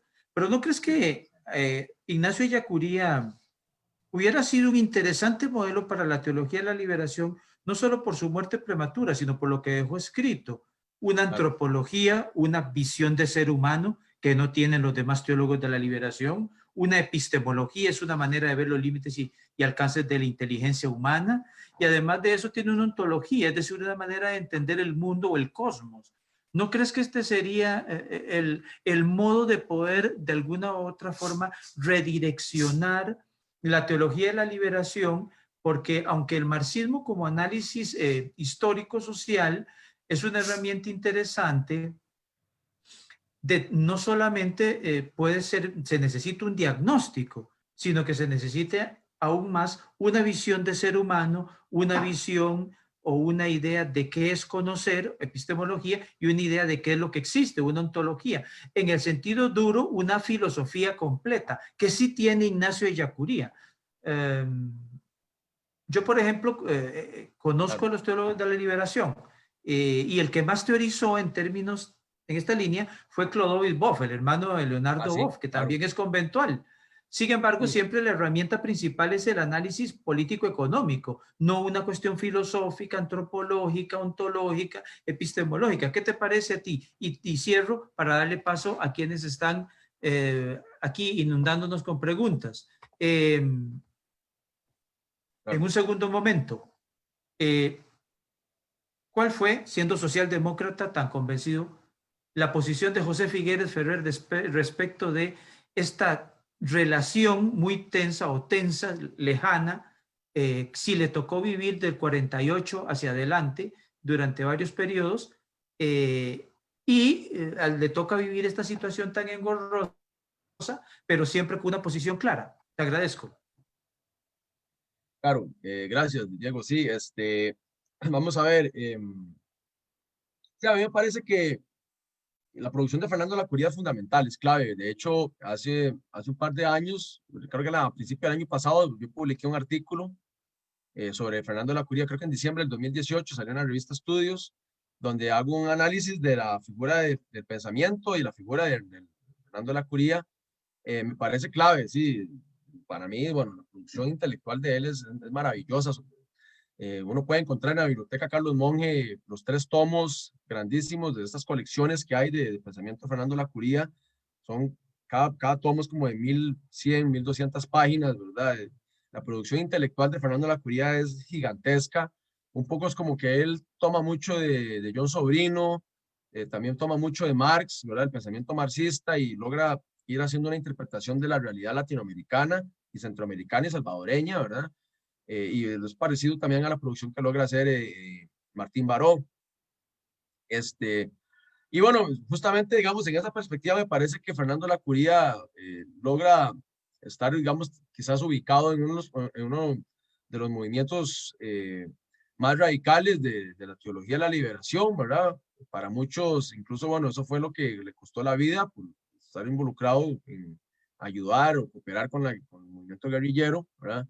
a los militares eso no les estaba simpatizando, no les estaba gustando y claro que eso fue lo que detonó en finalmente la persecución y la represión más brutal contra las universidades, contra la UCA y después, bueno, este crimen atroz, ¿verdad?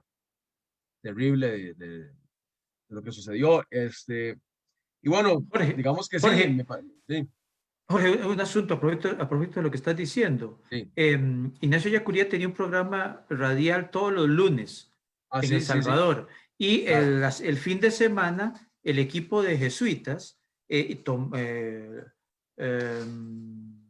López, Martín Baró, que visitaba también Costa Ah, Rica, López, sí. Yacuría también López. venía, etcétera. Todos estos especialistas en distintas ramas sociales ayudaban o Sí, contribuían al diagnóstico político-social del Salvador y en ese programa radial de diagnóstico del Salvador, pues indudablemente algunas veces lo asociaron con la derecha que le reclamaba entonces la izquierda y viceversa. Es decir, no claro, quedaba bien con ninguno de los dos sectores. Y sí. su filosofía, aparte de marxista, que me parece que la trasciende el marxismo, es Xavier Zubiri, el famoso filósofo Ah, subir y vasco, claro, ¿verdad? Que tiene una totalmente. solidez argumental y era católico también, y muy interesante. Y bueno, le toca vivir lo que le toca y bueno, el catolicismo lo deja de lado a pesar de ser una de las figuras potentes intelectualmente en América Latina. Sí, sí, claro. Y bueno, lo que decías con respecto a lo otro, de lo del pensamiento de Figueres Ferrer, en realidad sería interesantísimo. Yo en este trabajo de maestría, que después salió con este libro, ¿verdad? Que es el que, bueno, salió el año pasado, ¿verdad? El de Los Amigos de Lucifer, la ideología anticomunista en Costa Rica, le puse así, no por casualidad, ¿verdad? Es decir, el eco católico así le llamaba a los comunistas, enviados de Lucifer, amigos de Lucifer, era verlos como una ideología corrompida del ser humano, ¿verdad? Como enfermos de la cabeza, como tipos eh, que no estaban bien de la cabeza, ¿verdad? A nivel intelectual, etcétera. Y yo trabajo el pensamiento de Figueres Ferrer, pero es entre los años 40, 50, 60. Sería interesantísimo ver un poco el pensamiento de algunos políticos e intelectuales costarricenses del peso como de Figueres Ferrer, por ejemplo, que mueren creo que en 1990, por ahí, 91, respecto a su interpretación de los años 80 y bueno, pues quizás ver si él había reflexionado e interpretado el fenómeno de la Iglesia Católica, de las disputas ideológicas y políticas dentro de la Iglesia Católica y ver ahí cuáles son las posiciones que ellos asumían respecto a la teología de la liberación, por ejemplo. Eh, y bueno, sí, la teología de la liberación centroamericana creo que tiene su propio funcionamiento, sus propias características también, ¿verdad? En Guatemala, por ejemplo, también fue interesante, importante, y en Guatemala sucede toda esta cuestión que me parece a mí fue muy grave, donde los escuadrones de la muerte y el ejército asesinaban misioneros religiosos, ¿verdad? El padre Noten fue asesinado en el pueblo de San Pedro, me parece que está ahí por el agua Titlán, cuando uno cruza los pueblitos estos, en uno de estos, no sé si es San Juan o San Pedro, no recuerdo cuál es de los tres, yo visité tres de estos pueblos, logré entrar a la capilla donde estaba el padre Noten, ¿verdad? Donde le tienen ahí digamos, el ritual, tienen, tienen toda la historia del padre Noten, fue asesinado creo que en 1982, 83, una cuestión terrible, ¿verdad? De la manera en la que acusaban a estos sacerdotes de comunistas simplemente porque ayudaban a los indígenas a educarlos a leer y escribir y a darles comida y organizarlos para que se defendieran de estos criminales, asesinos militares, ¿verdad? En esa región. Entonces, bueno, es como parte del asunto, toda esta cuestión de estos crímenes que se dieron en contra de cualquier tipo de sacerdote que tuviera algún compromiso social, ¿verdad? Lo de Guatemala me parece terrible, ¿verdad? Y El Salvador, el crimen de 1989. En cambio, en Costa Rica, el anticomunismo, en ese sentido, ¿verdad?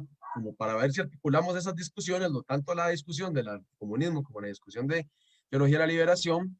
En el caso de Costa Rica, pues vivimos un anticomunismo que era más centrado hacia la violencia simbólica, ¿verdad? El anticomunismo represivo y el anticomunismo violento se dio en el 48, en cuestión de 3 meses, ¿verdad? En Costa Rica a los comunistas los neutralizaron y los aniquilaron en cuestión de menos de 3 meses en la Guerra Civil de 1948.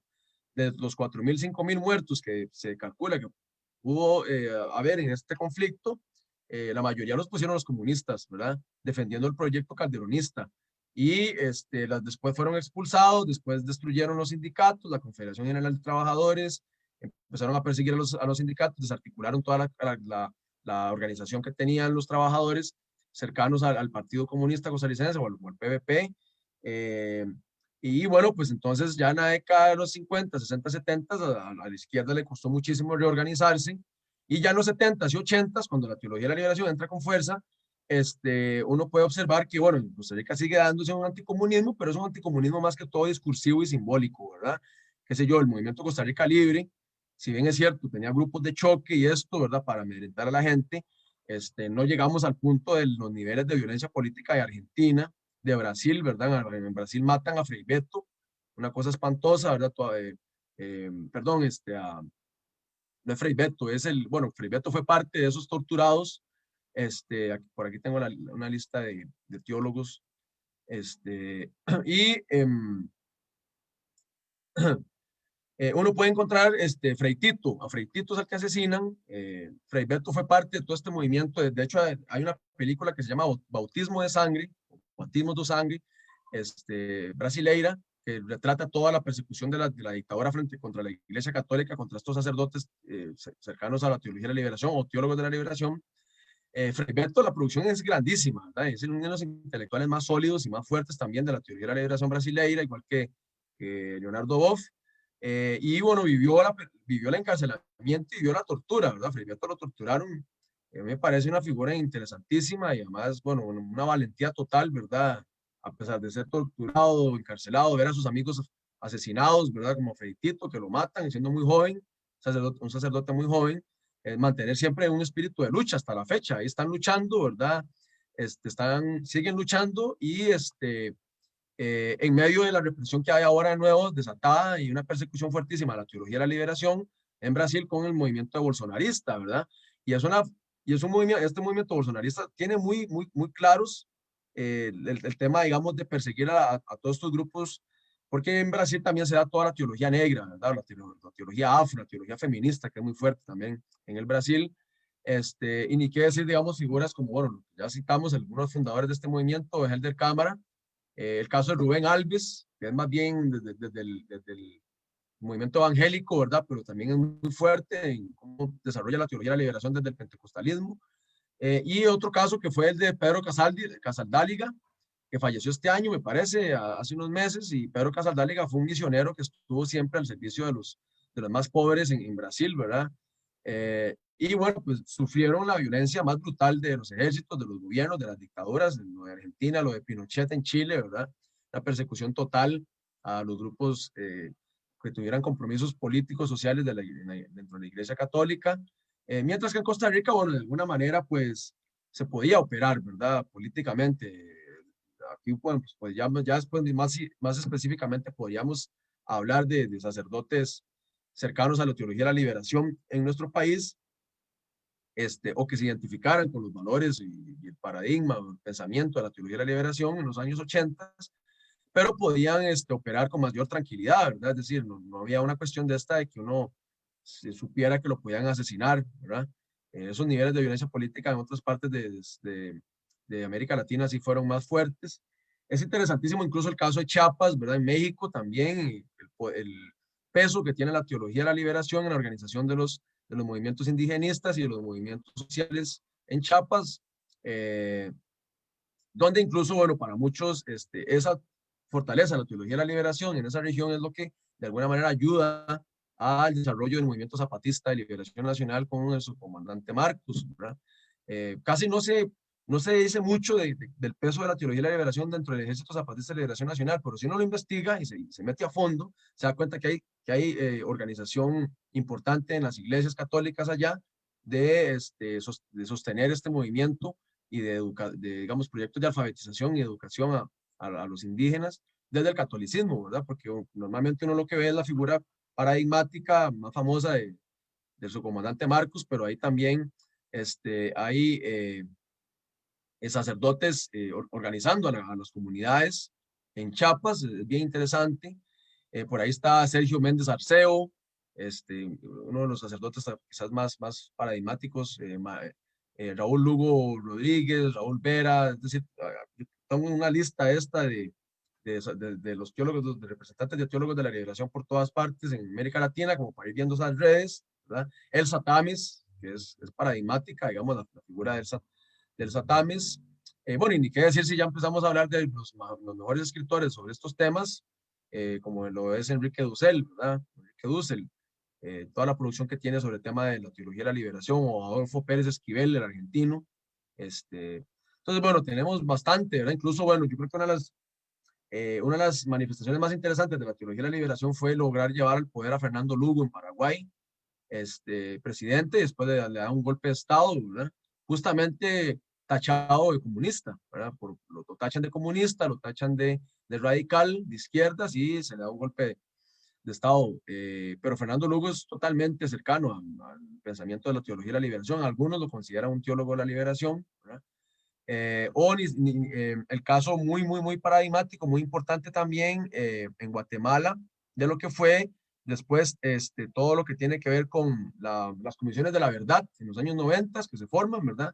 Y los informes de las comisiones de la verdad para ajusticiar a los asesinos y a los criminales de las dictaduras militares más brutales, como lo fue Juan José Gerardi, ¿verdad? O el Monseñor Gerardi, que fue clave en toda la construcción de los informes de las comisiones de la verdad, y después fue asesinado en 1998, me parece que es cuando lo asesinan. Y ahí es una cosa terrible, quien lo asesina es un criminal de esos que después lo matan a él en la cárcel, al tipo, pero el tipo, recuerdo que yo cuando busqué información hace unos años, había unas fotos de que mata a Juan José Gerardi, y tenía una camisa que tenía un lema anticomunista, ¿verdad? Para ellos también a Gerardi había que matarlo porque sabía mucha información, tenía mucha información de nombres de militares y de nombres de tipos que organizaron a los escuadrones de la muerte, y entonces había que acallarlo, ¿verdad? Y lo mataron en el garaje de la casa, ahí en la iglesia, ¿verdad? Una cosa terrible. Es decir, también el caso del asesinato en 1977-78 de Rotilio Grande, también en Guatemala, que fue muy famoso el caso, ¿verdad? No más 2 años después matan a Monseñor Romero. Si uno se pone a investigar detrás de Monseñor Romero y de su movimiento, ¿verdad? Uno encuentra, recuerdo que hace como 3 o 4 años logré encontrar un documento que me facilitó un compañero de la universidad, de todos los religiosos asesinados en El Salvador, ¿verdad? Detrás de Monseñor Romero vienen listas de decenas de religiosos asesinados, ¿verdad? Uno cree que solamente fue a Monseñor Romero que le pasó eso, pero ya habían asesinado un montón de sacerdotes y de figuras religiosas en El Salvador antes de Monseñor Romero y después de Monseñor Romero durante los 80, ¿verdad? Son niveles de violencia política terribles, y la excusa de estos gobiernos fue esa, ¿verdad? Que la teología de la liberación era un grupo que corrompía a la Iglesia Católica desde un interno para acabar con la Iglesia Católica, y que por tanto se justificaba ajusticiarlos o asesinarlos, ¿verdad? Entonces, fue una cuestión bien complicada ahí, y la excusa perfecta era, bueno, son comunistas, ¿verdad? Sí. Jorge, Jorge, te leo Sí. aquí ya unas preguntas, pero también unos comentarios antes. Dice don Ignacio Alpizar que excelente tema, muchas gracias de verdad. Doña Ingrid Viviana dice que buenas noches, un tema realmente importante, gracias. Don Luis Aguilar dice salud desde El Salvador, excelente foto de presentación, un saludo para los salvadoreños allá en la Universidad José Simeón Cañas. Claro, Y si alguno saludos. ve al padre John Sobrino y al filósofo Héctor Samur, salud de parte de los costarricenses y en particular mío. Doña Andrea también dice, gran tema, muchas gracias. Doña Nivaria dice, muchas gracias al expositor por esa visión tan flash y a usted, don Luis, por sus aportes. Qué interesante sería un curso o un seminario interdisciplinario sobre este tema. Yo de primero matriculo, gracias, dice. Sí, claro. Doña Marta Elba dice, bueno, tiene una pregunta, y Alexio Galde dice, muy interesante la conferencia. Leo la primera pregunta, muchas gracias por los comentarios, muy amables. Leo la primera pregunta de don Christopher Angulo. Buenas noches, un saludo al magíster, Jorge Barrientos. Estoy desarrollando una investigación sobre algunos sectores de la sociedad costarricense que se manifestaron en la crisis de los misiles en octubre de 1962. Entre los principales grupos religiosos que se manifestaron en la prensa fueron Frente Social Cristiano, Juventud Costarricense Demócrata Cristiana, Acción Femenina Cristiana. La pregunta es, ¿influyó la Iglesia Católica en la aparición de estos grupos que se manifestaron desde una posición anticomunista? En el caso del grupo Juventud, fue uno de los que mantuvo conflictos con los comunistas. Así queda demostrado en los ejemplares del semanario Adelante. Ajá, Jorge. claro. Sí, sí. Bueno, específicamente, no sé, de ahí a partir de mi investigación esta, la primera o la segunda de la maestría, terminan en 1962 justamente. Sí, lo de la crisis de los misiles reactiva muchísimo. De hecho, en 1961 se funda el Movimiento Costa Rica Libre justamente como una manera de contrarrestar un poco el crecimiento y la influencia del pensamiento socialista que está creciendo en América Latina en el marco de la Revolución Cubana en 1959, ¿verdad?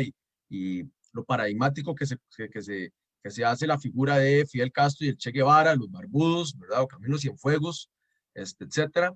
Y en 1862, con la crisis de los misiles, la Iglesia Católica costarricense, por supuesto que también tenía injerencia, digamos, en articular una forma de pensamiento político en Costa Rica de rechazo al comunismo o a todo aquello que se acercara, como les decía, a pues, pensamiento izquierdista, ¿verdad? A todo lo que sonara a reforma social, a pensamiento disidente, alternativo, a movimientos de reivindicaciones sociales, movimientos de reivindicaciones y de luchas políticas, etcétera.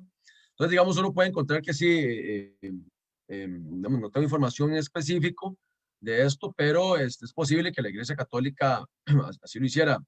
En Costa Rica, Monseñor Rodríguez fue profundamente conservador, ¿verdad? En estos periodos 60, 70, antes de la llegada de Monseñor Arrieta, y Monseñor Rodríguez asumió una posición muy beligerante en contra de toda ideología de izquierda, fuera, bueno, en Costa Rica el movimiento del Partido Vanguardia Popular desde 1935, 36, después de su congreso, había renunciado a la revolución socialista, ¿verdad? Se convirtió en un partido con lo que el profesor Roberto Herrera señala como comunismo a la tica, ¿verdad? Un poco más que todo es un comunismo reformista el costarricense, es muy moderado, ¿verdad? Es un movimiento que en Costa Rica se modera muchísimo. Eso es lo que hace que incluso en los años 80 se entre en crisis el Partido Vanguardia Popular y se divida en dos bloques, pero fue un proyecto inspirado en el marxismo y todo esto, pero que se acercaba más como a una especie de socialdemocracia keynesiana, ¿verdad? Entonces no existía en Costa Rica una verdadera amenaza de revolución marxista, no, ¿verdad? Pero para estos grupos ultraconservadores, para los grupos más reaccionarios de la Iglesia Católica, por supuesto que cualquier manifestación de algunas agrupaciones de izquierdas era sinónimo de comunismo, de corrupción mental, de satanismo, ¿verdad? De corrientes diabólicas o ateas, etcétera. Me parece que incluso muchas de las figuras del Partido Vanguardia Popular también se moderaron mucho en el tema religioso y ellos sabían muy bien que había que jugar muy bien, había que saber operar muy bien con respecto al tema religioso en un país como Costa Rica, donde hay tanto cristianismo, ¿verdad? O catolicismo. Entonces, formarse en Costa Rica un proyecto ateo, un proyecto materialista dialéctico, está condenado al fracaso, ¿verdad? Y eso fue lo que lograron entender muy bien los teólogos de la liberación en América Latina cuando formaron todo este proyecto de la liberación y articularse con los movimientos guerrilleros, ¿verdad? Porque entonces a la gente no les asustaba tanto, ¿verdad? La idea es un movimiento guerrillero porque primero está justificado que uno luche desde un movimiento guerrillero contra una dictadura militar, ¿verdad? Y es lo que famosamente plantea el padre Pérez en Colombia, ¿verdad? Inspirado por Camilo Torres, dice, Jesús dice que al gobierno tirano hay que combatirlo, ¿verdad? Es lo mismo que plantea el padre Mujica en Argentina, está grabado, ¿verdad? Ustedes pueden buscar los videos de Mujica en Argentina cuando habla. Es además de brillante su formación y todo, muy parecido a Fernando Lacuría, muy sólido cuando discute, ¿verdad? Sobre estos temas. Pero dice, al gobierno tirano se le puede combatir y está justificado incluso utilizar la violencia política para combatir a la tiranía. Lo dice Mujica, lo dice el padre Camilo Torres en Colombia, y ellos dicen, entonces yo tengo ya mi justificación para tomar las armas y montar un movimiento guerrillero, ¿verdad? Y Teóricamente, lo dice Santo ideológicamente, Tomás, y lo así, dice Santo Tomás de Aquino. claro, claro, claro. Entonces, teológicamente ellos tienen ya la justificación, ¿verdad? De que a la tiranía hay que combatirla. Entonces, pues uno encuentra, en ese caso, digamos, radicalización política en ese sentido en otros países de América Latina. En Costa Rica, más bien el proyecto del Partido Vanguardia Popular era bastante moderado, ¿verdad? Y sabía jugar muy bien con esos temas de que en Costa Rica si uno se planteaba como un proyecto ateo, un marxista dialéctico, materialista dialéctico, no iba a tener ninguna incidencia en la población, ¿verdad? Mientras que más bien esta idea, a mí me parece que mucho del éxito que tuvieron grupos guerrilleros en Latinoamérica, mucho de ese éxito se basaba en la idea de que estos grupos podían ser cristianos. A la gente le decía, ¿usted quiere meterse a la guerrilla? Usted no tiene que renunciar al cristianismo, todo lo contrario, aquí leemos la Biblia en este movimiento guerrillero y la leemos desde una perspectiva, de una interpretación de un Jesús revolucionario, de un Jesús que lucha contra el imperio, de un Jesús que lucha por los pobres, de un Jesús que lucha contra la esclavitud, que lucha por la repartición de los bienes, ¿verdad? Entonces, es bien interesante ir viendo, digamos, esos elementos. Incluso, bueno, finalmente, como les comentaba un poco, cuando ya uno empieza a ver país por país a los representantes de la teología de la liberación y al desarrollo de la teología de la liberación, hay muchas diferencias, ¿verdad? Cuando uno dice movimiento teología de la liberación, realmente ve que es muy heterogéneo el movimiento, y hay mayores niveles de radicalización, mayores cuotas de radicalización política en algunos países más que en otros. Mucho de ello, ¿verdad? Condicionado, si se quiere, o determinado por las condiciones coyunturales, estructurales de cada uno de los países. Por supuesto que en Argentina, como no iba a haber radicalización política, si en la Iglesia Católica, los teólogos de la liberación están combatiendo a una banda de criminales, que son los militares, la Junta Militar Argentina, ¿verdad? A Galtieri, a Fiola, a Nacera, a Macera, a Videla, que estos tipos eran unos locos criminales, 30.000 desaparecidos, ¿verdad? Entonces la Iglesia Católica, dentro de este movimiento de la teología de la liberación, eran sacerdotes radicalizados que decían, aquí tenemos que defender a las comunidades y defendernos nosotros porque estos criminales nos van a venir a matar en cualquier momento, ¿verdad? E incluso, bueno, como les comentaba, Mujica lo matan, ni siquiera estaba la dictadura, estaba el peronismo, era el último gobierno de Juan Domingo Perón. Ya la AAA existía, ¿verdad? La Alianza Anticomunista Argentina ya operaba y andaba ahí asesinando a cuanta persona saliera con una idea o un discurso de reforma social o de justicia social. Y bueno, después ya, claro, el caso chileno, brasileño fueron de los más también violentos y bueno, ni qué decir El Salvador, Guatemala y bueno, todo el proceso nicaragüense, revolución, ¿verdad? Nicaragua, la teología de liberación fue fuertísima y eso no, sin teología de liberación en Nicaragua no triunfa el Frente Sandinista de Liberación Nacional, jamás hubiera triunfado el Frente Sandinista de Liberación Nacional sin toda la construcción de justificación que logran armar los teólogos de la liberación para convencer a la gente a entrar al movimiento guerrillero a combatir a la tiranía y a la dictadura militar de más de 30 años de la dinastía Los Somoza. Y ahí está la figura de Ernesto Cardenal, Fernando Cardenal, Miguel de Escoto, Edgar Francisco Parrales, José Miguel Torres, José Antonio Sanginés, ¿verdad? Esos sacerdotes que empiezan a participar directamente de la organización guerrillera y del frente para traerse abajo a la dictadura, ¿verdad? Entonces, lo mismo en El Salvador, ¿verdad? No se puede comprender jamás el éxito del Frente Farabundo Martí de Liberación Nacional. Vean ustedes, ¿verdad? ¿Cómo puede uno enfrentarse al ejército salvadoreño apoyado por Estados Unidos, por la CIA? Las dictaduras militares latinoamericanas eran financiadas también por Israel, por el Estado de Israel, por Francia, por Gran Bretaña, que les vendían armas. Es un enemigo poderosísimo el que hay que combatir como movimiento guerrillero. Entonces, esas guerrillas, solo enfrentarse al Estado salvadoreño o al Estado nicaragüense, a su gobierno, y totalmente financiados y apoyados por esta maquinaria de muerte, ¿verdad? Y maquinaria de armas de Estados Unidos, de la CIA, de Gran Bretaña, Francia, Israel, ¿verdad? Pues había que organizarse muy bien y el Frente Farabundo Martí logra sostenerse hasta llegar a San Salvador en 1989 y tener combates directos con el gobierno, ¿verdad? Y ya un combate directo con el ejército, estaba a punto de tomar el poder en medio de las conversaciones de negociaciones por la paz. Entonces, realmente fueron movimientos guerrilleros muy bien organizados, fuertes para combatir a un enemigo tan duro. Y la teología de la liberación fue clave en estos países para justificar que la gente entrara y que la gente entrara sin ningún miedo de tener que renunciar a sus creencias religiosas, todo lo contrario, más bien su creencia religiosa justificaba, ¿verdad? Que uno combatiera con armas contra la tiranía, contra el gobierno de dictadores, ¿verdad? Que más bien se consideraban como anticristianos, ¿verdad? La teología de la liberación hace una lectura de estos tiranos son los que son realmente anticristianos, nosotros no, por estar en un movimiento guerrillero, no somos anticristianos, como decía Camilo Torres, ¿verdad? Los anticristianos son ellos, los que tienen a la gente en la miseria, en el hambre, en la pobreza, en la ignorancia, excluidos, las comunidades rurales en Colombia totalmente excluidas, viviendo en la total miseria. El anticristiano es el que gobierna. Nosotros por levantarnos frente a la tiranía somos totalmente más bien representantes de la tradición cristiana radical, ¿verdad? De lucha contra la injusticia.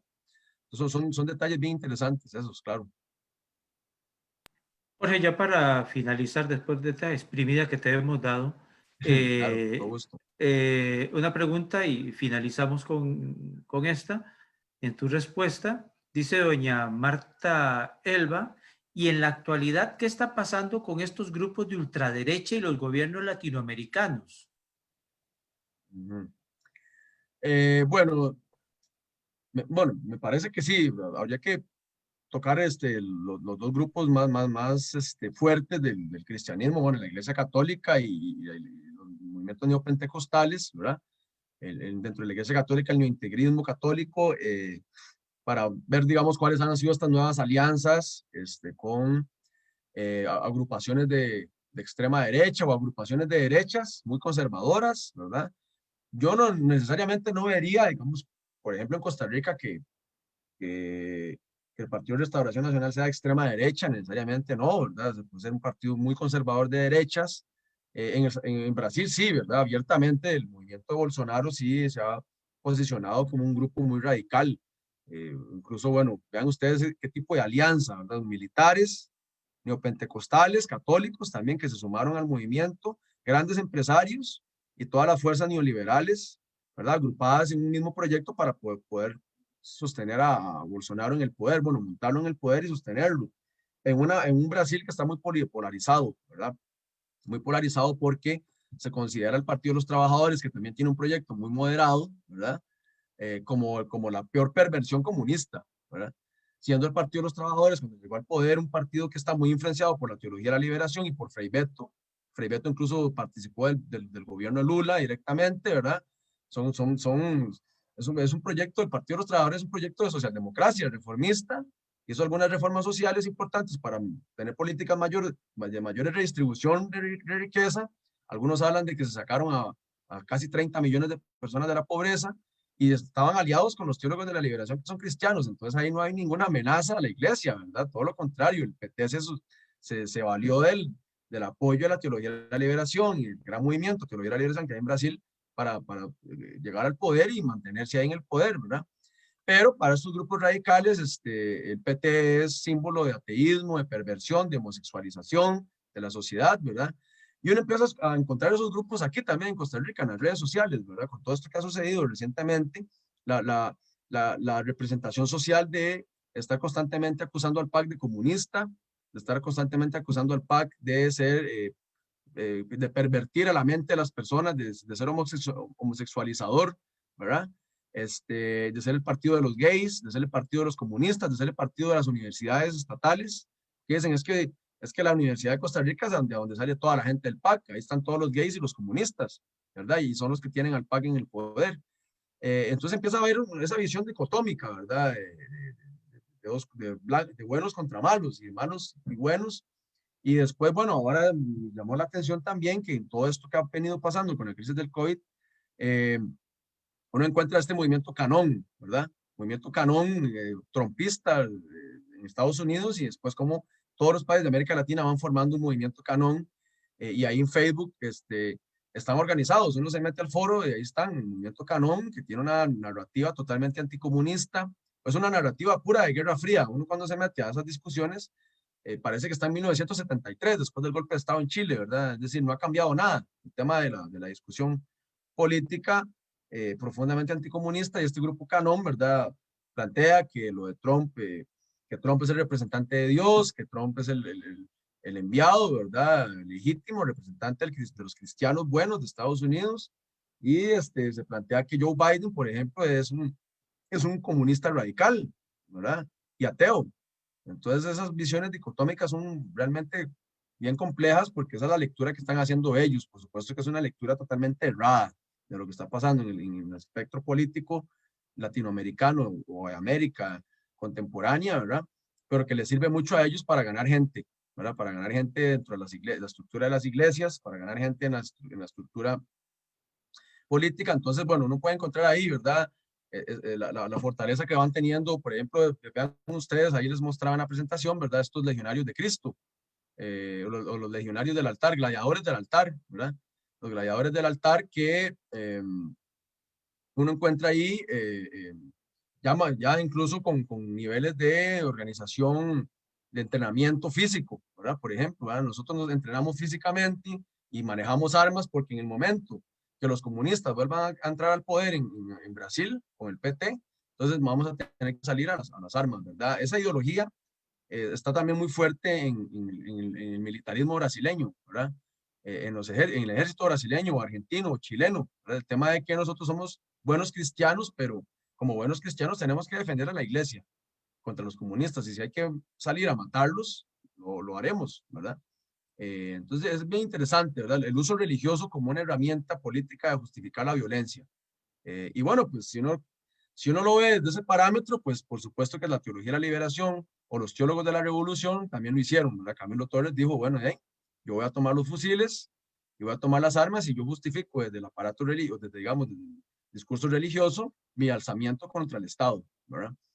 O el caso de las guerrillas en Salvador, en Nicaragua, en Guatemala, ¿verdad? También, frente a la violencia del Estado, yo justifico en Cristo mi alzamiento contra el gobierno, contra la dictadura, sobre todo cuando se dice Alberto Torres Rivas que las guerrillas solo podían tener éxito cuando combatían a la dictadura, que en un país democrático jamás una guerrilla iba a lograr ganar la guerra. ¿Por qué? Porque no había legitimidad de alzamiento, ¿verdad? Es decir, en Colombia puede haber una democracia de fachada, si queremos, ¿verdad? Pero en Colombia la guerrilla nunca tuvo mayor éxito porque estaban combatiendo un gobierno democrático en los años 70, 80, aunque fuera una democracia podrida, perversa, mal hecha, corrompida, ¿verdad? Pero la gente decía, estos son unos locos combatiendo un régimen democrático. Iba a ser imposible ahí, ¿verdad? Pero en cambio en Cuba, en Nicaragua, tuvieron éxito porque combatían a una tiranía, una dictadura, y pues por supuesto el convencimiento y la legitimidad de la guerrilla es otra, ¿verdad? Pero cuando combatís contra un gobierno que supuestamente es legítimo porque entró al poder por medio de democracia electoral, es muy difícil para un movimiento guerrillero poder obtener una victoria, ¿verdad? En ese sentido. Entonces va como por ahí el asunto. Pero sí, hay que ponerle mucha atención al fenómeno religioso ahora de nuevo, para hablar de la pregunta esta, ¿verdad? Porque está teniendo mucho poder, ¿no? Y mucho apoyo de nuevo, sobre todo en los grupos neopentecostales, es donde está más presente, y muy cercanos a la teología de la prosperidad, a este pensamiento de extrema derecha. En Estados Unidos es así, ¿verdad? A Donald Trump, mucho de lo que de los votantes son gente que va constantemente a la iglesia, digamos, con estos grupos neopentecostales. Además es interesante, digamos, el electorado de Trump es un electorado que tiene una escolaridad baja, normalmente, ¿verdad? No llega a la universidad y menos es una población que se gradúa de la universidad. Son sectores incluso también de zonas rurales, ¿verdad? El que vota hacia Trump. Si uno ve esas dos características, se parecería más o menos como a la dinámica del voto hacia Fabricio Alvarado en 2018 en Costa Rica, ¿verdad?